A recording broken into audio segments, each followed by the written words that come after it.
We are at the Stadium of Light for full commentary of Sunderland versus Arsenal on 5 Live with James McFadden and correspondent John Murray.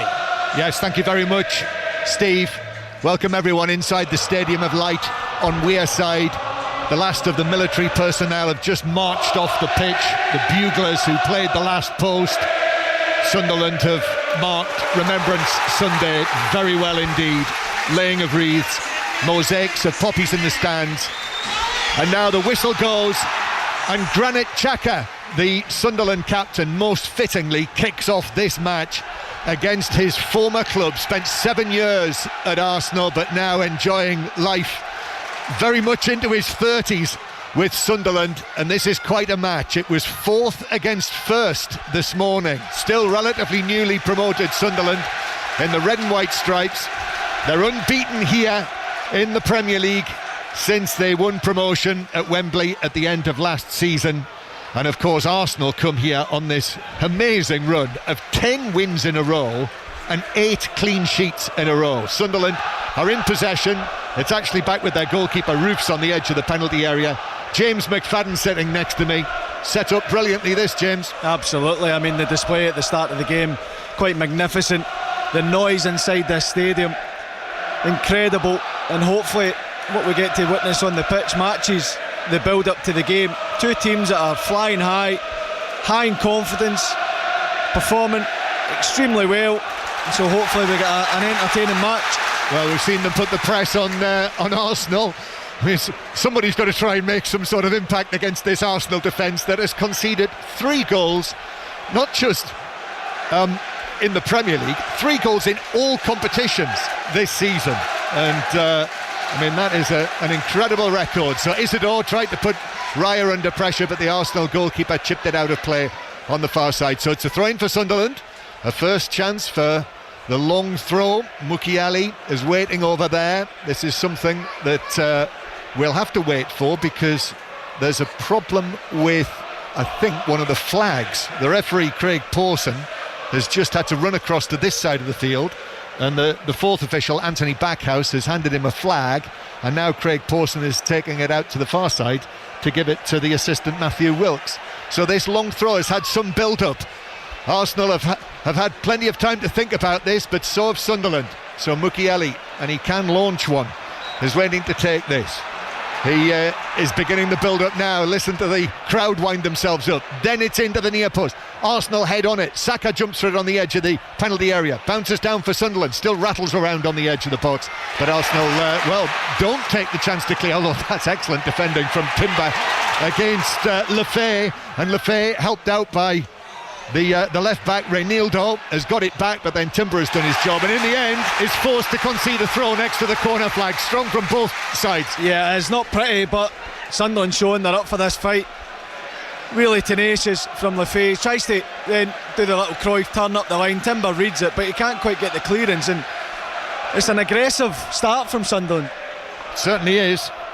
And Mukiele's wasted no time, and he's come over now to the left-hand side to take this long throw, just to stride away from the corner flag. Not so much space, I don't think, over here. So in it goes. It's quite a trajectory. Headed away at the near post for Arsenal, and then bounced down where Declan Rice is going to be able to carry it away for the Premier League leaders, Arsenal, who can, if they're able to win here, become the first team to win here in the Premier League this season.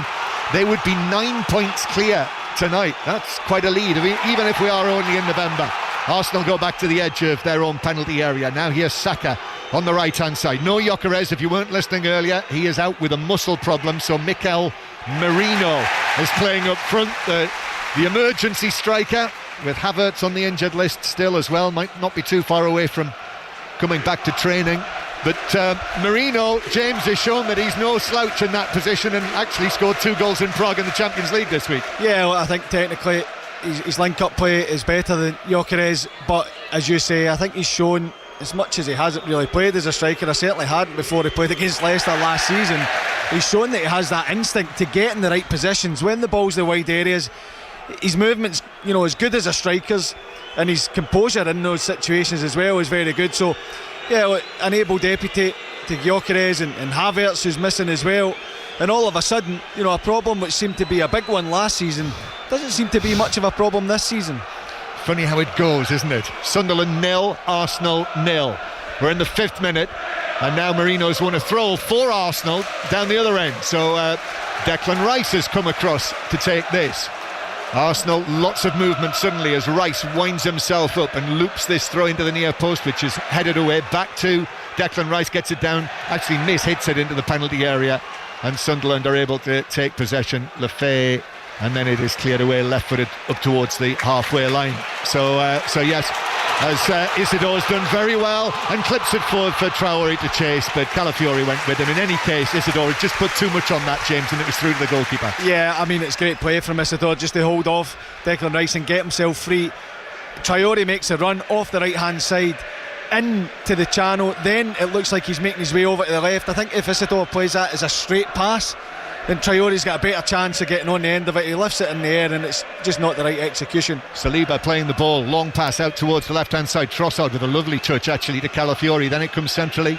Eza now working from his right back onto his left, gives it to Trossard. Trossard's low ball curling in towards Marino. That was defended well actually by Ballard, and then Sunderland, who had everyone back actually in their own defensive third. Isidore just headed it forward, but the referees brought play back because I think in heading that away, Ballard has collided with Marino, who has stayed down holding the side of his head. Yeah, I mean, I don't know if Ballard's maybe headed the ball off of Marino and he's caught him his arm as Marino tries to make that run across. He just puts his arm up as protection, as all good defenders do. It catches him right in the ear. Not a nice one for Marino, but I was watching as the ball goes wide to see Marino's movement. He just peels off the back of Ballard and darts to make that run across. Good striking movement again, but I have to say, excellent defending from Ballard. Yes, it was the Northern Ireland international. Big matches for Northern Ireland coming up, and Scotland, James. Yeah, and Wales as well. And Spain should confirm their qualification. Marino, though, might have a problem here. We can see, not from up here, we're a long way away, but we've got a screen in front of us that shows that Marino is talking away, and it seemed like a bang on the roundabout the ear to me, but obviously they're going through the concussion protocol, so we've got a lengthy stoppage. Yeah, I mean, it's strong from Ballard. He puts his arm across and catches him just with the forearm or the elbow, just as you say, at the ear or just under it. And it's a sore one for Marino, but of course, nowadays you have to go through the protocols of checking. And I have to say that judging by the care and attention that's been shown here to Marino, and they've brought on another piece of equipment there as well, haven't they, just to help them with this.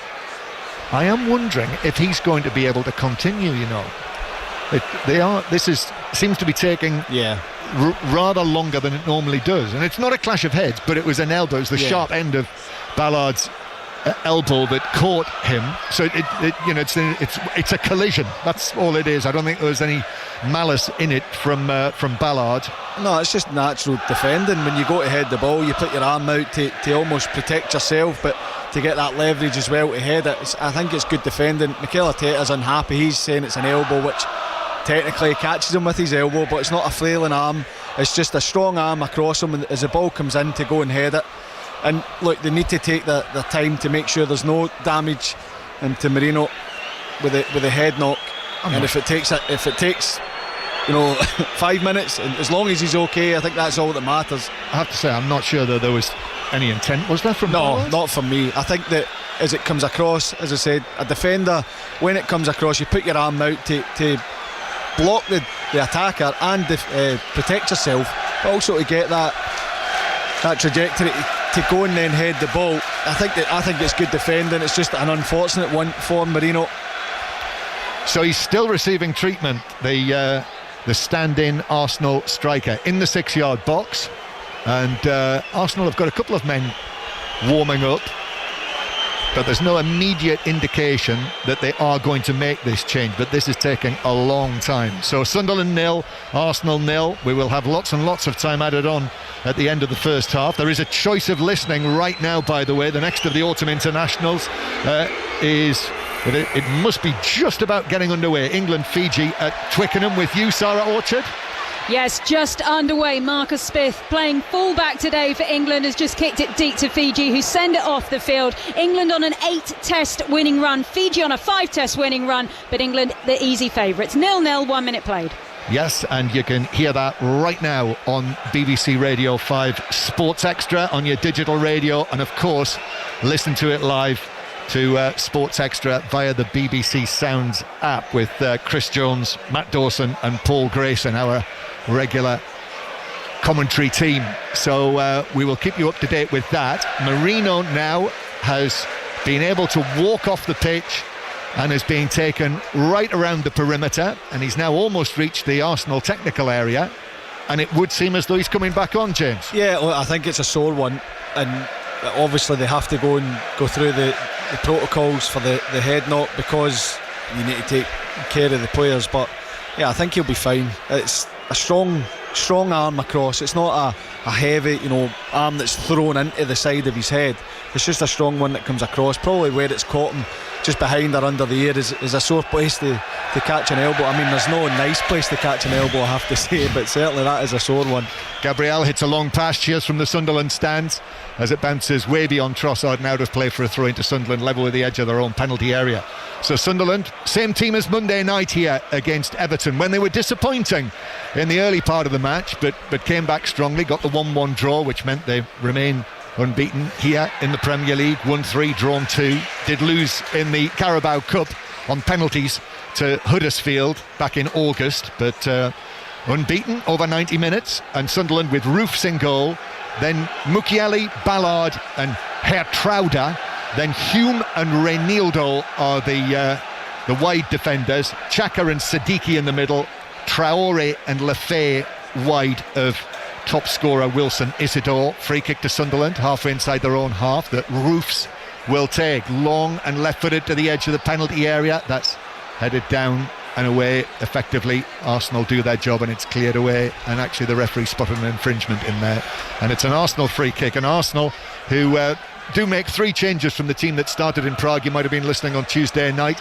Ali Bruce Ball and Pat Nevin, with the 3-0 win that Arsenal had there to keep up their excellent start in that competition as well. But just 1 change from the Premier League last weekend, so with Gyökeres out, it is Marino who comes in for him. So Raya, who's got the ball at the moment, all in lemon yellow on the edge of his penalty area, passing the ball out to Zubimendi. The back 4, Timber, Saliba, Gabriel and Calafiori, then Zubimendi and Rice, Saka, Eza, Trossard and Marino. That's a team that kind of trips off the tongue now, doesn't it, which shows the consistency of selection as they go back to the halfway line.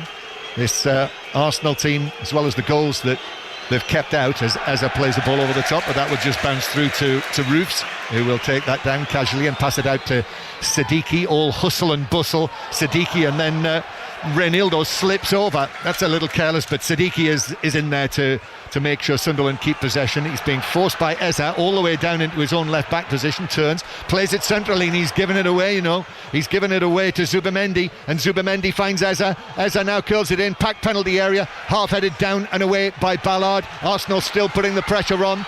Timber back to Bukayo Saka, the Arsenal captain, in the absence of the injured Odegaard, and then Timber goes back, but again Sunderland have dropped everyone back into their own defensive third, so Isidore is actually working as one of the defenders. Arsenal take Sunderland from right to left, then it comes back to Gabriel, who will use his partner Saliba, and Zubimendi drops deep. Now it's worked to the left hand side by Gabriel, and Trossard is onto this. Trossard onto his left foot. Here's the curl and cross. That is a stretch, and a header away by Xhaka. Still can't get it away. There might have been a free kick conceded there. There was by Isidore. His challenge on Gabriel. Just sort of a coming together of bodies there, but he did take him out, and it's a free kick left of centre, less than 25 yards out. Yeah, I mean, it's the ball's cleared to the edge of the box. Gabriel's coming on to just control it. Isidore, as it comes over his head, probably loses sight of the ball and just thinks I'll jump and try and put him off. It does catch him slightly with his leg. It is a foul, but nothing more than that. It's not a heavy contact. Gabriel just making sure the ref was fully aware that it was an infringement. Yeah, so it's a free kick to Arsenal then. Sunderland 0, Arsenal 0. If you've been out this afternoon and just got back into your car, this is BBC Radio 5 Live. and it's a free kick to Sunderland, which is it's got an angle to it, so it's not quite the same position as Declan Rice scored those 2 free kicks against Real Madrid last season, but it's not far away. Yeah, it's maybe slightly further out, but I mean, he hit it with so much power that on that night it looked like he could have hit them from his own half and they would still went in the top corner. Still the only 2 goals that he scored from direct free kicks, mind you, but he's going to be the man who takes this. So Arsenal have arranged a 3-man wall in front of the Sunderland wall. What have you spotted? I'm just trying to work out how far out it is. Yes. 26? Yes, about that. Yes, I'm going to go with you. So Declan Rice then with the free kick strikes it goalwards, and Roofs goes down to his left and makes a rather awkward looking save, which makes me think that ball had a bit of dip on it, that he's got enough on it to push it wide and away from goal to his left and out for a throw. Yeah, I think he can catch it. I don't think he needs to push it away. He's standing in the middle, but guessing that it's going to go to the left side. He can see it. Spoke about the distance, and it's a comfortable one for him, so I've no idea why, particularly with Arsenal and the threat from set pieces, that he goes to punch that one. Throw-in taken. Rice, it's flicked on at the near post, but Sunderland deal with it in that absolutely packed penalty area. You can see from here this coach Régis Lebris, with his growing reputation from our very high position here.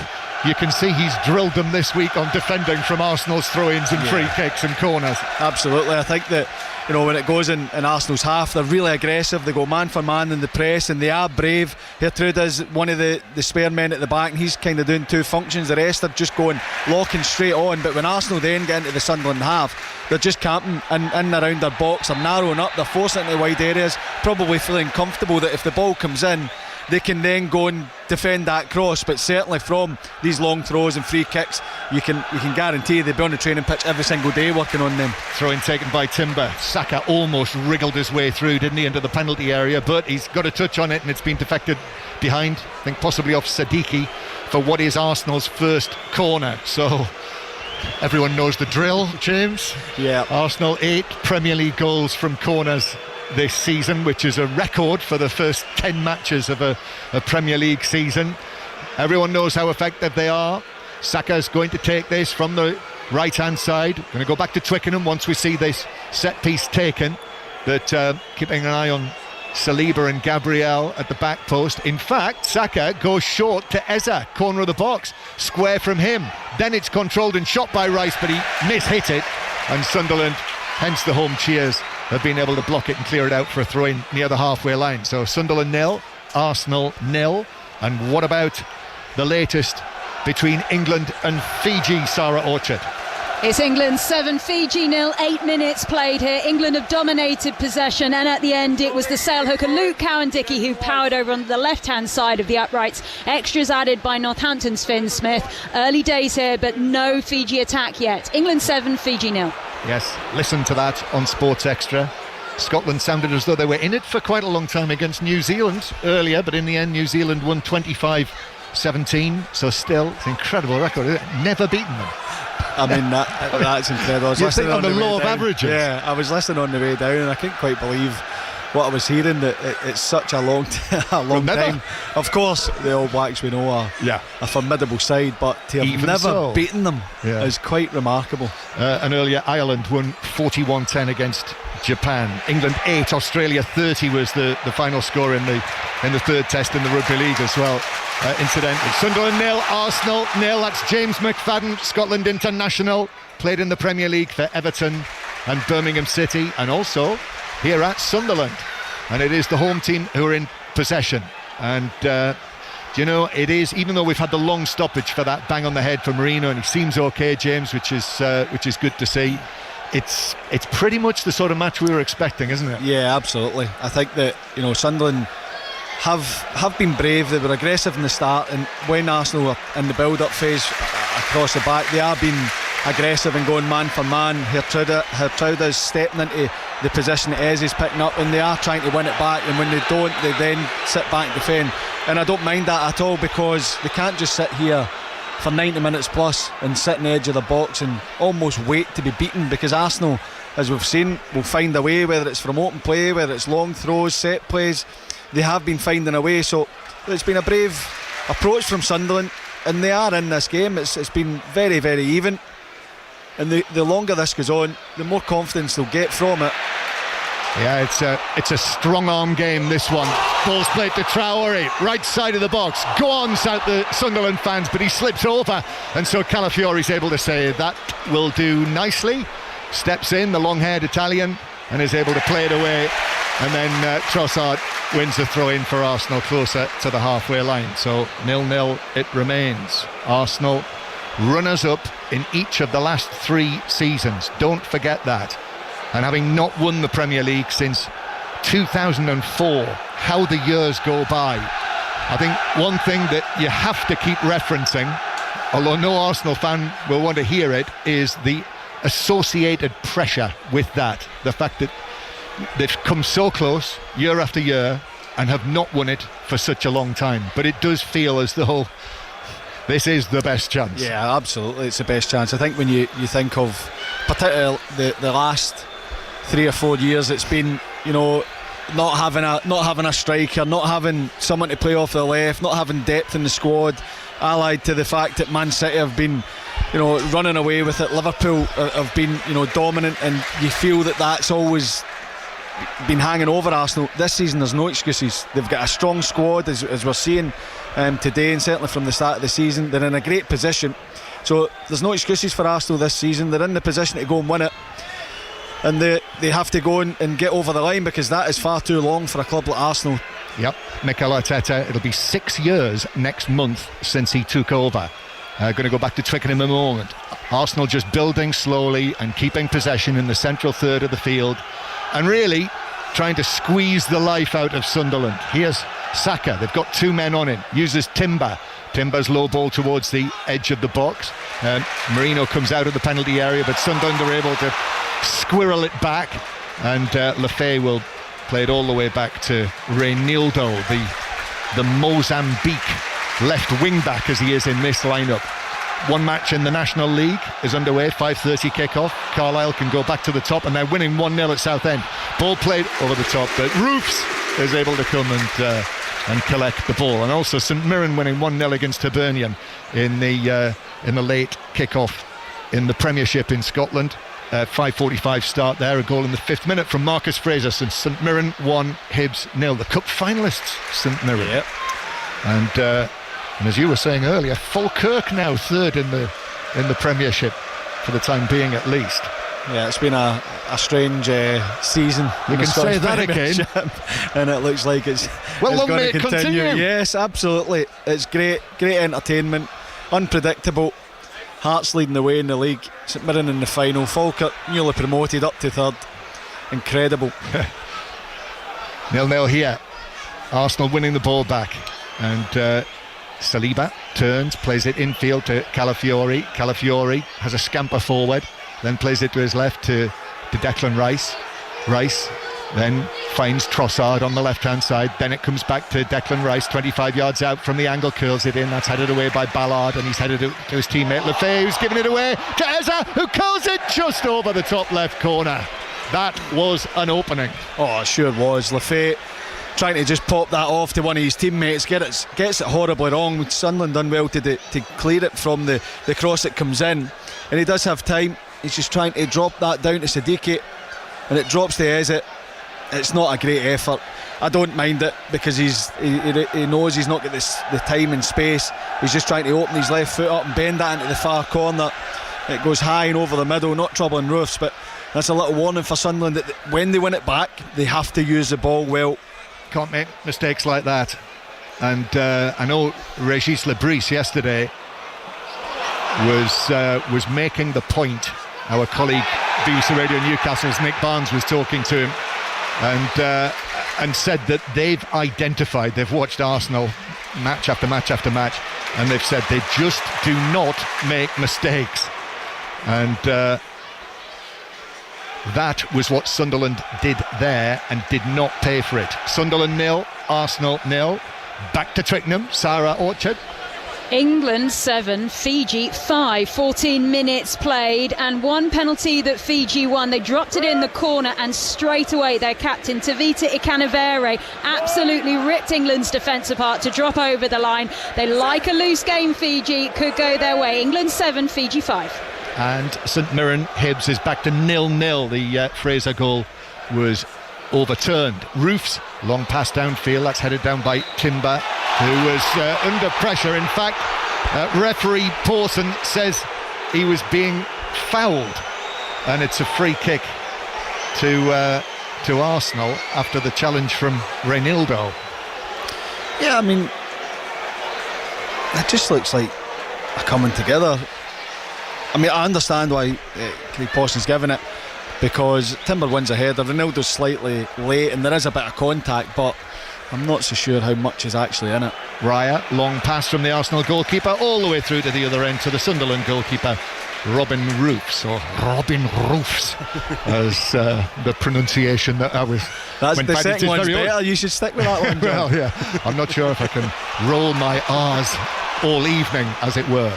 Here's Lefay, who takes the ball on from the halfway line, but he overhits the pass, and it's all the way through to Raya in goal. Still, this amazing run within all of these clean sheets. The fact that Arsenal have given up only one attempt on their goal in the last 4 Premier League matches, and I mean that is again astonishing. It is astonishing, especially when you look at the excitement in the Arsenal sides, their attacking players, and the fact that as a team they're working so hard to stop teams from having shots on target. Mukiele caught in possession. Arsenal trying to take advantage of that, and I think they've got enough men back. Timber in the challenge, yes, and that's a foul by Timber on Lefay, but Sunderland were a little fortunate there, dicing with danger. Yeah, they were.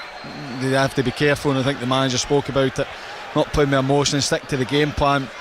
The foul comes because Timber, I mean, that's a soft one as well, straight in front of the referee. Just gets it in front of the ball, turns his body around, backs into Lefay. I actually thought there was an arm in there, but there isn't, and Lefay goes down and buys the foul. But Sunderland playing with the right emotion, not getting too emotional, and I think that's massively important for them, because there's going to be tough times in this game. Absolutely, they're going to have to be defensive, they're going to have to be switched on, and when they win it, they're going to have to use the ball and make sure they don't give Arsenal any encouragement.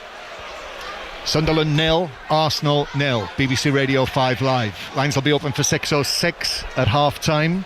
It's Alistair Bruce Ball and Chris Sutton tonight, and certainly if you're a Wolves fan, Middlesbrough fan, that is very much a forum for you this evening. So I'll let you know when the lines are open, but you can get in touch, hashtag BBC 606 as Arsenal, with Zubamendi hooks it away towards the halfway line. Then Eza is beaten in the air by Xhaka, and then a stretch by Saliba. Eza trying to get it down.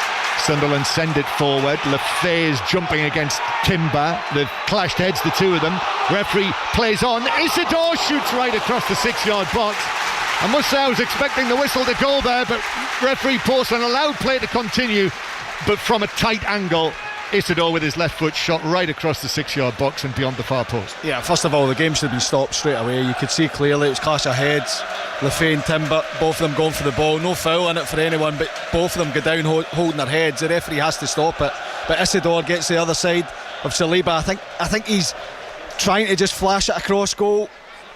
It goes across Raya, beyond them to the far post. But without doubt, that game should have been stopped straight away. Yeah, to me, that, and both players are still down, incidentally, Timber and was it Lefay? Yeah. And that was a more obvious incident to stop, remember, than the Liverpool, which game was that? At Anfield. So many games. Yeah. When Van Dijk collided with McAllister in the centre circle. Yeah, absolutely. Manchester United, wasn't it? And it's right in front of the referee, and he does look at it and allows it to go. Yeah. And look, that might just be the instinct, and it's a split second to make the decision, but the game should have been stopped straight away. You could see it wasn't one where one of the players is maybe trying to get the attention of the referee and more of a tactical stoppage. Both of them go and hold their heads and right in front of the referee. Should have stopped that game there. Yeah. Snap decision though, and Craig Pawson allowed it to go, and in the end it didn't add to the numbers. There wouldn't have been too many complaints in here had the ball nestled in the back of the net. There would be up there. Yeah, 2 hours left in the top tier. They're still down a game. We're going to, if it carries on like this, and obviously the protocols are taking place again, I think this first half is going to last about an hour. Sunderland 0, Arsenal 0. Almost half an hour played. Carlisle are now 2-0 up at Roots Hall against Southend, and it is still St Mirren 0, Hibernian 0. Chelsea Wolves tonight as well, by the way. We'll keep you up to date on that, and throughout the course of 606 later. Well, is this further stoppage? Let's see what Sarah Orchard has to tell from Twickenham. Well, we're approaching the 20-minute mark here. Still England 7, Fiji 5. The early try through Luke Cowan-Dickey, the Sale hooker, then followed up just 3 minutes later by the Fiji captain, Tavita Ikanavere. It's all been about England, really, but all of a sudden, Fiji are coming to life in sparky moments that is really scaring the Twickenham crowd. You can tell they're quiet at the moment. They like it loose, and that is how they're playing. It's England 7, Fiji 5. Thank you, Sarah. And we've got another choice of listening as well for you now, because qualifying for the Brazilian Grand Prix has just started, or indeed is about to start, and you can listen to that on Sports Extra 2, which is the one of the streams that are only available on the BBC Sounds app. And Timber is still on the ground, and he's actually having his head bandaged up, and that's not the first bang on the head he's had in the match, is it? No, it's not, and it was almost a delayed reaction when he goes down as well. As I said, the ball's there to be won. Lefay jumps up with Timber. Lefay hits the ground straight away. Timber lands on his feet, kind of holds his head, then goes down. It's clearly, there's a cut there, but it looks like he's going to be okay to continue it. Yep. As is Lefay. Yes, he doesn't need the bandaging up, but a black bandage put around the top of his head, across his forehead. They've used, rather curiously, a white elastoplast to put the black bandage together, so it's got a bit of an odd look. That's not very Premier League, is it? No, it certainly is not. They mustn't have any black tape to stop it. Yeah. So Timber's off the field. He's been very good, hasn't he, Timber? Yeah, as well as the rest of them. Yeah, has come back from a serious injury as well. I think that you're right, as well as all of them. You speak about their their wins in a row, their clean sheets. That just tells you they're consistent. It just tells you they're all in sync, playing as a unit. Just the one defeat this season, that late goal, that Szoboszlai goal at Anfield for Arsenal. So it is a throw into Sunderland near the halfway line. Southend have got a goal back. Southend 1, Carlisle 2 in the National League. And it was the 28th of September, the date that Arsenal last conceded a goal. But that was here in the northeast of England, over at St James's Park, when Nick Voltemade scored, but Arsenal went on to win the match. Arsenal in possession inside their own half. Timber and Lefay are back onto the field, and Sunderland win it back. Siddiqui breaks away with the ball in his orange boots down the left-hand side. He's a real little man of business. Siddiqui on his right foot curls it into the edge of the area. That's a challenge with an arm, I would have thought, by Isidore on the edge of the box on Zubimendi, and in the end the referee blows his whistle and it's a free kick, and I think he has brought it back for that challenge, a free kick to Arsenal on the edge of the area.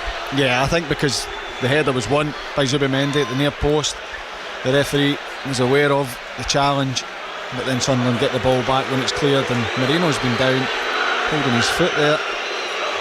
Yeah, I think that was in the aftermath of all of that. He was caught by, was it Xhaka, I think? It's been a scruffy game. It has been, and I think that disjointed. It probably suits Sunderland, because they're stopping Arsenal from finding any real flow or rhythm in the game. It doesn't not suit Arsenal, though. No, either. Exactly. The new Arsenal, certainly. It doesn't. I mean, they're comfortable to deal with any situation. Yes, and say the new Arsenal. I was noticing that if they're able to keep a clean sheet today, so that would be 5 league clean sheets in a row. They've not done that since the days of George Graham. Here is Marino on the right-hand side. Marino in field towards Timber. Timber then slips it forward. Nice pass to Saka, turning, red and white stripes all around him. Weaving run though into the penalty area, still going. Does get the shot in the end. It sort of sat up for him, he swung a left foot at it, but volleyed it straight at Roofs with no great power. But it is a chance, which is more than Sunderland have had on target yet. Rice brilliantly wins it back in centre field, gives it to Trossard. Trossard's low ball across, took a double deflection, back to Trossard. Trossard still going, and then tries to slip it between the legs of Xhaka on the edge of the box, and he was able to block it, and it's back to the halfway line. And there we are, James. That was Arsenal, wasn't it? Suddenly bang into action. Yeah, it was. Saka bundling his way through to get his opportunity. Sunderland win it back. Arsenal aggressive to press and win it back, and Sunderland just couldn't get out. But Isidore now get a chance to get a hold of the ball.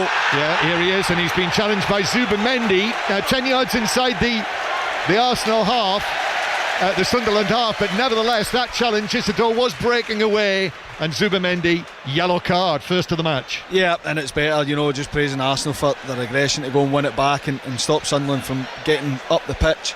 Isidore turns. He does have Traore outside him, so if he does go past Zubamendi, then it is a promising attack for Sunderland, and it's great play from Isidore. I mean, it's a tough task he's got today up against Saliba and Gabriel, but I think he's performed well in what he's had to do. He's been aggressive, he's held it up, he's fought and scrapped, and obviously had that opportunity where very nearly put his side ahead. 0-0. Sunderland with the free kick then after the yellow card for the Arsenal man Zubamendi. Long and forward from Roofs into the penalty area. Bounces back, here's the chance! And it's in, and it's Dan Ballard! Arsenal have finally conceded a goal again! Just for the fourth time this season! And it's Sunderland, still newly back in the Premier League, who've broken this Arsenal defiance. It bounced perfectly for the big man from the back. He put his right foot through it, and it flew past Raya into the back of the Arsenal net, and it's Sunderland 1, Arsenal 0. That's a quite magnificent goal from the big centre-half Dan Ballard. He goes for the initial ball that comes in, he gets caught under it, but he doesn't switch off.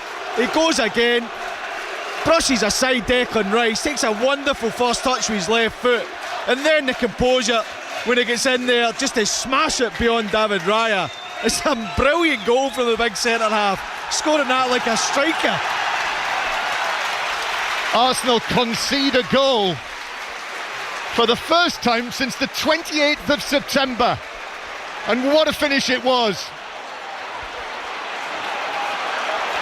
I mean, it's not his most famous goal for Sunderland, but it's right up there. Yeah, absolutely. Remember, he scored that dramatic goal in the playoff semi-final to level things up against Coventry in the semi-final, which took Sunderland to Wembley and then eventually on to promotion. But that was one of the, if not the moment of Sunderland's season back in the Premier League so far. And the leaders are behind, and Manchester City and Liverpool supporters and all of the other would-be pursuers will be pricking up their ears. And Arsenal, unusual feeling this for them, going to have to come from behind. Yeah, I mean, I'm sure that when they go through the preparation for the game, they will, speak about if they go behind, and certainly it's all right, in theory, but now they have to go and break a stubborn Sunderland side down. They haven't had great chances. Saka bundled through and pretty tame effort, you have to say. At Roofs had an opportunity from a wide free kick from Declan Rice, but not really created a great deal of chances so far. Sunderland winning 1-0 then, and here's Timber back to Eza on the edge of the box. Sunderland dropping back into position, and we know what Sunderland are capable of. Certainly tigerish defending. Here's Calafiori now back to Gabriel. As James McFadden says, Arsenal will have dealt with this potential eventuality, and now it's up to them to find their way through this red and white wall, and also the noise that's coming down from the stands here inside the Stadium of Light on the north bank of the River Wear.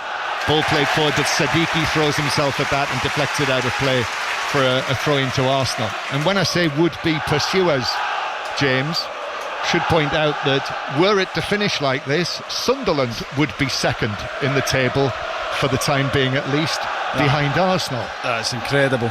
I mean, you could feel it in the atmosphere here, that, you know, the roar from the crowd. It wasn't because they're happy to be here, it's because there's a real buzz and belief around this place. Yeah, I sensed it first time I came here this season for the Aston Villa match. And now here's Trossard on the left hand side. Trossard cuts back onto his right foot, gives it back to the edge of the box. Arsenal looking for a swift response. Gabriel 30 yards out, then square to Eza, Eberici Eza, then a little dash to the edge of the area, but he uses his England teammate Saka to the right, cross onto the head of Reinildo, who heads it down and out of play for a throw-in to Arsenal. They don't go long throw this time, short one. Saka, they want the ball back in play and on the ground, and that's what he's got. Stationary ball at his feet. Saka drifts in field, but Lefebvre goes with him, so he uses Gabriel forward of the centre circle, and then to the left to Calafiori, Zubimendi, the number 36, who's been so effective in the midfield role after the departure of Thomas Partey in the summer. Then back, Gabriel swings it in, but that's a diving header away and across and out of play by Granit Xhaka, and it's a throw to Arsenal over on the far side. Back to Twickenham, Sarah Orchard. England 7, Fiji 13, 29 minutes on the clock, and the Fijians, remember, they won here the last time they played at Twickenham, and they could be on course to do the same again if they keep up this incredible attacking style of play. Their second try coming through their fly half, Caleb Muntz. England 7, Fiji 13. Commentary on Sports Extra. Calafiori with a long throw for Arsenal. Two Sunderland players go for it, headed away, back to the left back. Arsenal left back Calafiori barges his way into the box, and in fact barges his way illegally into the back of Hume, and it's a free kick to Sunderland inside their own penalty area. And St Mirren thought they were in front. That goal was ruled out. Now Hibernian have scored through Josh Mulligan, so St Mirren 0, Hibs 1. But well defended Sunderland, but there's a long way to go. Yeah, there is, but I mean, the only thing louder in here today was when the goal went in. I mean, it's a weak free kick to give away from Calafiori, but as I said, every time Arsenal are on the attack and Sunderland are camped in their box, not even around it, in their box, and they're forced to go wide and go side to side and can't get that breakthrough, the more the belief and the energy lifts in this place. Yeah, the goal coming from a free kick, a Sunderland free kick inside their own half, so another triumph for the long ball, with Sunderland leading Arsenal by 1-0 and now winning a free kick for a foul on Hume, who under pressure from Trossard, who's frustrated about it, and it's a little early for frustration to begin to creep into things for Arsenal, but Trossard is arguing his case, but it's a free kick to Sunderland. Yeah, but you can understand why, because Sunderland so impressive and they get back in numbers, and for Arsenal you feel that they'll play the pass and they'll go around, they'll go side to side. They're not really playing that penetrating pass where they're getting beyond that Sunderland backline. It all seems to be in front, so you can understand the frustration. And also Sunderland look so happy just to go and be aggressive going forward, but when they need to defend, they all get back and they just defend. Yeah, Sunderland scoring with what was the 20th attempt on Arsenal's goal in the Premier League since they've let one in, and it is a throw into Sunderland just inside their own half. Reinildo down there. Sunderland, who had to dig in against Everton, could have gone 2-0 down on Monday night, but came back well into the match and got a point from that one when they didn't play terribly well. But they're on point here against the leaders. Of course they would be, and that's the other thing, of course, that you have to cope with when you are top of the Premier League, as Sunderland are, as Arsenal are, as the ball bounces back to the Sunderland goalkeeper Roofs down to our right. Yeah, and the thing is, you know, Sunderland, the way they're going about their business, if they manage to get a result here, then it's a blueprint to go for other teams to try and, you know, copy and get that result. But there's still a long way to go, and Sunderland need to maintain the levels of concentration, the energy levels, to be that diligent defensively, but also be brave when they're going to press and try and win the ball back and keep a hold of the ball when they get it. Throw into Arsenal. Timber takes the yellow Premier League ball as it is now. They're using the high-vis ball now that we are well into November, as they always say. I never particularly have difficulty in seeing the white ball, but anyway, as the ball bounces back to Mukiele, who turns and plays it up towards the halfway line, headed down. Zubimendi now, a little bit of space, but Siddiqui arrives in front of him, and so it goes to Timber with the headband on. Then Zubamendi again in the white boots, drags it back. Like once again, Sunderland have dropped everyone in there. And Gabriel, looking up, probably just sees a whole line of red and white striped shirts in front of him. Back to Gabriel again. Rice makes himself available way over there on the left-hand side. Instead it comes back to Saliba. Now out to Saka on the right-hand side. Saka puts his foot on the ball, little jink from him, and then uses Saliba again. The two Arsenal central defenders have seen a great deal of the ball in these opening. Well, we're in the 45th minute now, but I suspect we're going to have somewhere between 10 and 15 minutes added on at the end of this first half. Trossard now on the left flank in the Sunderland right back area, looks to cross. Hume blocks that, blocks it back to Trossard, who I think is going to struggle to keep it in, and he wasn't able to do so. And another little win for the Sunderland supporters, who cheer it to the rafters here. And we are into added time. 9 minutes. Yeah, might have been more. We knew it was going to be a lot anyway. Look, Sunderland, as you said, John, perfectly, they're just so narrow and compact. There's no way through for Arsenal, so they have to go round. And when the ball goes into the wide area, if it goes to Saka, they're out. Ronaldo's out and he's aggressive. Hume's out on the other side when it's Trossard, and it's really frustrating for Arsenal because it looks like they're trying to find the perfect opportunity to put the ball into the box. And by that point, Sunderland have got out, they've been aggressive, they've stopped the cross, and the attack then goes. So Arsenal with Eza, and the referee's brought it back actually for a challenge earlier on in this particular move, and no advantage is developed, and actually he's pointing at Granit Xhaka. Well, I think probably most of us will have thought if there was a certainty today, it would be that Granit Xhaka would get a yellow card against his former club. I'm not sure there's an awful lot in it. He was sort of clutching at Eza. He'll be disappointed because that means he can't get one for a tackle now. Yeah. Free kick then for Arsenal. It is 1-0 to Sunderland. First goal that Arsenal have conceded in 9 matches. Rice curls it in high into the box, body's falling down, ball bounces down, it's only half cleared by Isidore. Hit Eza, they're shouting for handball. Eza's able to see it to Saka on the right hand side. Saka just goes past Lefebvre, but then Sadiki almost inevitably is the next man in line and puts the challenge in to put it out of play. This our third Premier League commentary of the day that we've brought you earlier. West Ham's important win 3-2 against Burnley. Here's Rice crossing, a little flick by Saliba, but that off his head took it right away across the penalty area and out into the full-back position. Trossard, Calafiori lifts one into the back post, Saka heads it down, and Saliba 12 yards out, swung a right leg at it and blasted it over the bar. No, it's a huge opportunity.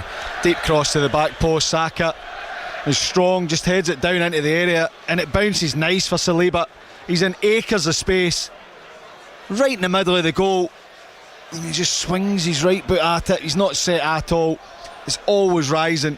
He catches the ball when it's on its way up, and you can understand why, but it's definitely the finish of a centre back. Yes, they didn't want that one falling to him, and he wasted it. So 1-0 it is. Yes, West Ham 3-2 winners over Burnley, so 2 wins in a row for West Ham. Everton 2-0 winners against Fulham, and at lunchtime an exciting finish, Tottenham 2, Manchester United 2. And at half-time in this match we're going to hear from Nuno, the West Ham manager. We'll hear from Scott Parker of Burnley, and we'll also hear from Everton's James Tarkowski. Free kick to Arsenal just inside their own half. And after an eventful day for Middlesbrough Football Club, Middlesbrough winners against Birmingham City, but Rob Edwards seemingly Wolves bound, while Coventry won at Stoke in the big match of the day in the Championship, and Coventry now have a 5-point lead over Middlesbrough. So all of the details, you'll find them on the football pages of the BBC Sport website and app. And Arsenal 1-0 down, and with questions to answer. Trossard back to the corner of the box, in it comes towards the back post, and Timber was there jumping for it, but he was beaten in the air. Comes back out to the blue shirts of Arsenal, all blue kit with the red and white trim, white numbers on the back. Zubamendi square towards Declan Rice. Rice pulls it back onto his right foot, then turns back to the left again, gives it out to Trossard, who's right out there on the left wing. He's up against Hume, Still Trossard. Hume goes with him, and the two of them face one another. Trossard pulls the pass right-footed to Saliba. Already 4 minutes of the 9 of added time have been played at the end of this first half. One or two people down in front of us here on the top tier of the stand begin to move towards the exits, but Calafiori, his cross, that's blocked by a diving Traore, and it's out of play for a throw. That's taken quickly, it's lifted across by Rice to the back post, headed down, and actually the referee says he wasn't ready for the throw-in to be taken, so it's got to go back out towards the left-hand side again. Arsenal thought they were in business there, but here is the throw that is taken down. Had a touch of foul throw about that. Calafiori, hardly ever give them, James. No, you never get. That's I'm always amazed when you see professionals, and it does look like a foul throw. Yeah, and so Arsenal allowed to continue, and Timber to Saka. They've not had the zip, Arsenal, but Sunderland haven't allowed them to, because their organisation has been supreme, to use a Sunderland word. Here's Eza. Oh, excellent from Eza. Beats Reynaldo. Ball dragged back to the edge of the penalty area, then played back into the box by Zubimendi, but there's no one there in an Arsenal shirt. And Reynaldo can turn after being beaten all ends up by Eza. Went to ground, slipped it under him, went past him, but Sunderland survived. Yeah, they do, and it's outstanding from Eza to get himself into space. Little nutmeg, takes him into the box, and he cuts it back to Saka when he should be flashing that across goal. Yep. Yeah, little decisions like that haven't been quite right from Arsenal. So many things they've done so well for so long, but today, it's falling to the wrong man. Wrong decisions are being made, and they're 1-0 down. Yeah, look, we've praised Arsenal for how well they've played all season. They can't get everything right, but that's that moment you're waiting for Eza. He works it so well down the outside, manages to get himself into the box, a great bit of skill and a nutmeg, but then he passes it back the way to Saka, who's not like in front of him or in his vision. He's almost right behind him, instead of just then looking for someone in the middle. Marino and Trossard are in there. Yeah, super moment though. Great piece of skill. Beautiful. The Mozambique nutmeg, as Timber plays it back to Raya. Long clearance downfield, but a flick by Marino. That's just given possession back to Sunderland. Herr Trauder is able to come out with the ball, give it to Xhaka. Now Ballard, the goal scorer. Dan Ballard is second of the season. Remember, he scored in I think it's a famous win, wasn't it? The opening win here against West Ham when they got the 3 goals in the second half. And as I mentioned, that unforgettable goal for Sunderland supporters in the playoff semi-final last season. 1-0, Sunderland continue to lead. We've had 7 minutes, so 2 minutes of added time to go. Going to go back to Twickenham in a moment, but Sadiki's on the ball for Sunderland on the left wing. Little footsteps from him. Then back to Xhaka, who swells it into the back post, and Calafiori underneath it just gets his head to it to glance it behind, and Sunderland have a corner for the first time in the match. I think we've got time to hear from Sarah Orchard first. It's England 14, Fiji 13. So much has gone on, but it was a try for Faye Weboso in the corner, but also a yellow card that's gone to bunker review for Fiji for an awful challenge. 39 minutes played, England 14, Fiji 13. So Arsenal coming here, and after the events so far of this season, knowing that they could have gone 9 points clear at the top of the Premier League, but instead they're facing the possibility of just a second defeat. Corner for Sunderland. Xhaka takes it into the near post. That's headed away straight onto the head of Declan Rice, next to the post, who was able to head it down and away. Then back across to the left hand side to Lafay, took it down brilliantly, plays it back. Mukiele with a shot, but dragged it wide. There were 2 defenders in between him and the goal, and I think he tried to pick a spot but pulled it wide of the foot of the left post by 3 or 4 feet. Yeah, it's good play from Lafay. Takes a great touch from the switch of play down to his left hand side. Looks like he's going to cross it, just reverses it into the path of Mukiele, who steps on it first time. I actually thought it hit Saliba. That's how bad a shot it was. He's trying to go for real power, and he ends up just tops the ball a little bit, bounces and drags it wide. But 2 chances, you have to say, for Sunderland. The first with the cross with Xhaka forcing Calafiori into the defensive action to head it behind for a corner, then getting a shot at goal as well. 5 Live from the BBC. Sunderland 1, Arsenal 0. Eza to Saka. Saka, 2 Sunderland players with him. and then 2 Sunderland players on timber, and then the half-time whistle goes. And that Arsenal attack is snuffed out. And we have a bit of a story here. Sunderland winning 1-0 against Arsenal after the Dan Ballard goal. Yeah, the story's certainly building, and it's a bit, probably sums Arsenal's half up when the ball gets rolled back to Timber. I think Saka's expecting him just to put that into the box. He takes a touch to go out the other side. The referee blows his whistle, but we sure do. Sunderland disciplined, they've been aggressive when they've had to be, and they go and score a wonderful goal. Arsenal with that unbelievable defensive record and not conceding shots, never mind goals.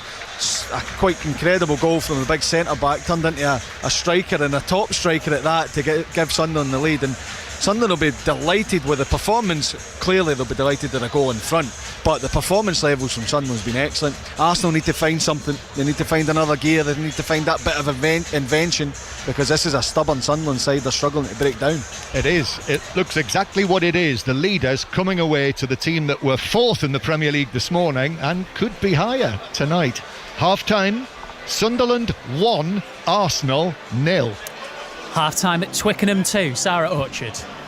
It's England 14, Fiji 13, and what a half of rugby. After England dominated early on with a try through Luke Cowan-Dickey, it was then all about Fiji for the next half an hour. A try through their captain Taviti Ikanaveri, then Caleb Muntz, but then an awful moment where their winger Salisto Ravitumanda took out Manny Fewo-Boso in the air. A gasp went round Twickenham. Both players were okay, but that's gone to bunker review. It could be upgraded to a 20-minute red. However, Fewo-Boso moments later, despite that instant, goes over for a try of his own, and Finn Smith slots the conversion to put England 1 point ahead at the break. England 14, Fiji 13. There's commentary right now on 5 Sports Extra. We'll bring you as much reaction as we can to the big football stories of the afternoon, including hearing from Nuno Espirito Santo, the West Ham manager, after the news on 5 Live with Lisa McCormick. The voice of the UK. This is BBC Radio 5 Live. Thanks, Steve. It's thought there's going to be a shake-up of immigration rules modelled on the Danish system, which is one of the toughest in Europe. The Home Secretary, Shabana Mahmood, has tasked officials with studying the country's border control and asylum practices. A woman's in a critical condition after she was stabbed in the neck in Birmingham city centre last night. Police say the attack on the woman in her 20s was unprovoked. A man in his 30s has been arrested on suspicion of attempted murder.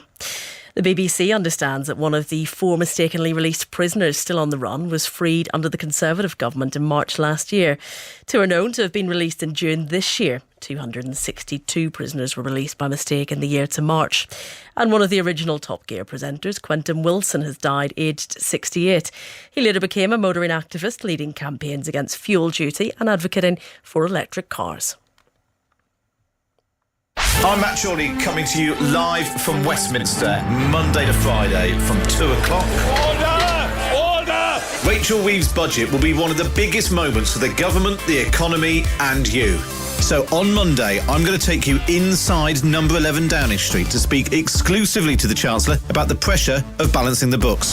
Has it been harder than she expected? What mistakes have been made? What next for her and the country? Matt Chorley. Join me live from number 11 in conversation with Rachel Reeves. Monday from 2 on BBC Radio 5 Live. This is 5 Live Sports with Steve Crossman. Listen on BBC Sounds.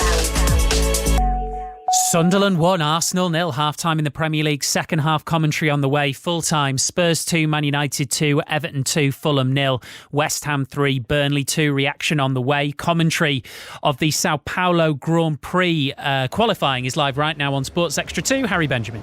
Dramatic scenes in Sao Paulo. Max Verstappen has been eliminated from the first part of qualifying on pure pace. The Red Bull driver lacking grip throughout the course of a lap. He will start in 16th position. Both Red Bulls knocked out. We will not see them continue. Big question marks over how Verstappen will mount a challenge now for this world title. West Ham came from behind to beat Burnley 3-2 in the big game at the bottom of the Premier League table. So that's back-to-back wins for Nuno Espirito Santo's side. We are giving small steps towards the direction that I think we should improve game by game. Again, today we started not so well. We had to react. The positive that we reacted in the first half and we come to the break in a draw. Then was time to regroup and tell the boys that we need urgency in our game, and in the second half there's urgency that we needed, so improvement was there. Now, I know you believe it's all about the players, and I understand that, but it does help when a manager makes a couple of substitutions and they both come on and score. Oh, that's the most inspiring. Thomas and Kyle come and give us the game. It's the proof that the squad is going to be needed for all of the season, and it's not about the decisions of starting 11. It's hard to take for some of them, but they are understanding that we are in a process of trying to know each other better, and delighted today. 2 subs, 2 goals, makes me look good, eh? Nuno speaking to Gary Flintoff. The defeat for Burnley means they are now only outside the relegation zone on goal difference. Here's Scott Parker. Today's really hard. I think all the words I can use today: disappointed, frustrated. I thought we came here up to our goal. I thought we looked every bit of a top team. I thought we probed, we took the game right away from West Ham, we quietened the stadium down, and we had real quality about us. Our goal probably epitomises that in terms of getting our nose in front. After that, we fall away a little bit, and we turn the game into a bit of a basketball match, which is everything we didn't do for the first part of the game to get our nose in front, and we quickly then turn it into this counter-attacking game which falls into West Ham's hands, and then we switch off on a corner. And I think that's what disappoints me the most, really, because it was just poor from us, really, and it's certainly something that we need to fix that side of it, really. Everton are back to winning ways. They beat Fulham 2-0 at the Hill Dickinson. Idrissa Gueye and Michael Keane scored the goals. Here's the thoughts of captain James Tarkowski. Really pleasing, really pleasing. I think the margins have been close recently. We've had some decent performances without really seeing games off or made costly errors, which led to getting beat, especially in the Spurs game. But today we were good at both ends.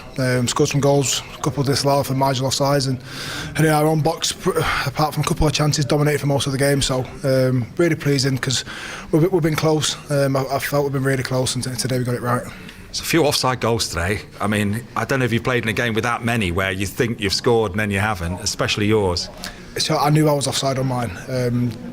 Jack went to cross the first one and sort of chopped it down the line, so I went on the first one and I didn't manage to get back on side, so I half sort of knew I was offside already. But yeah, close margins, but we'll put the ball in the back of the net, and that's all we can do. And another day, maybe three or four more goals. Do you see that as a bit of a springboard for you now?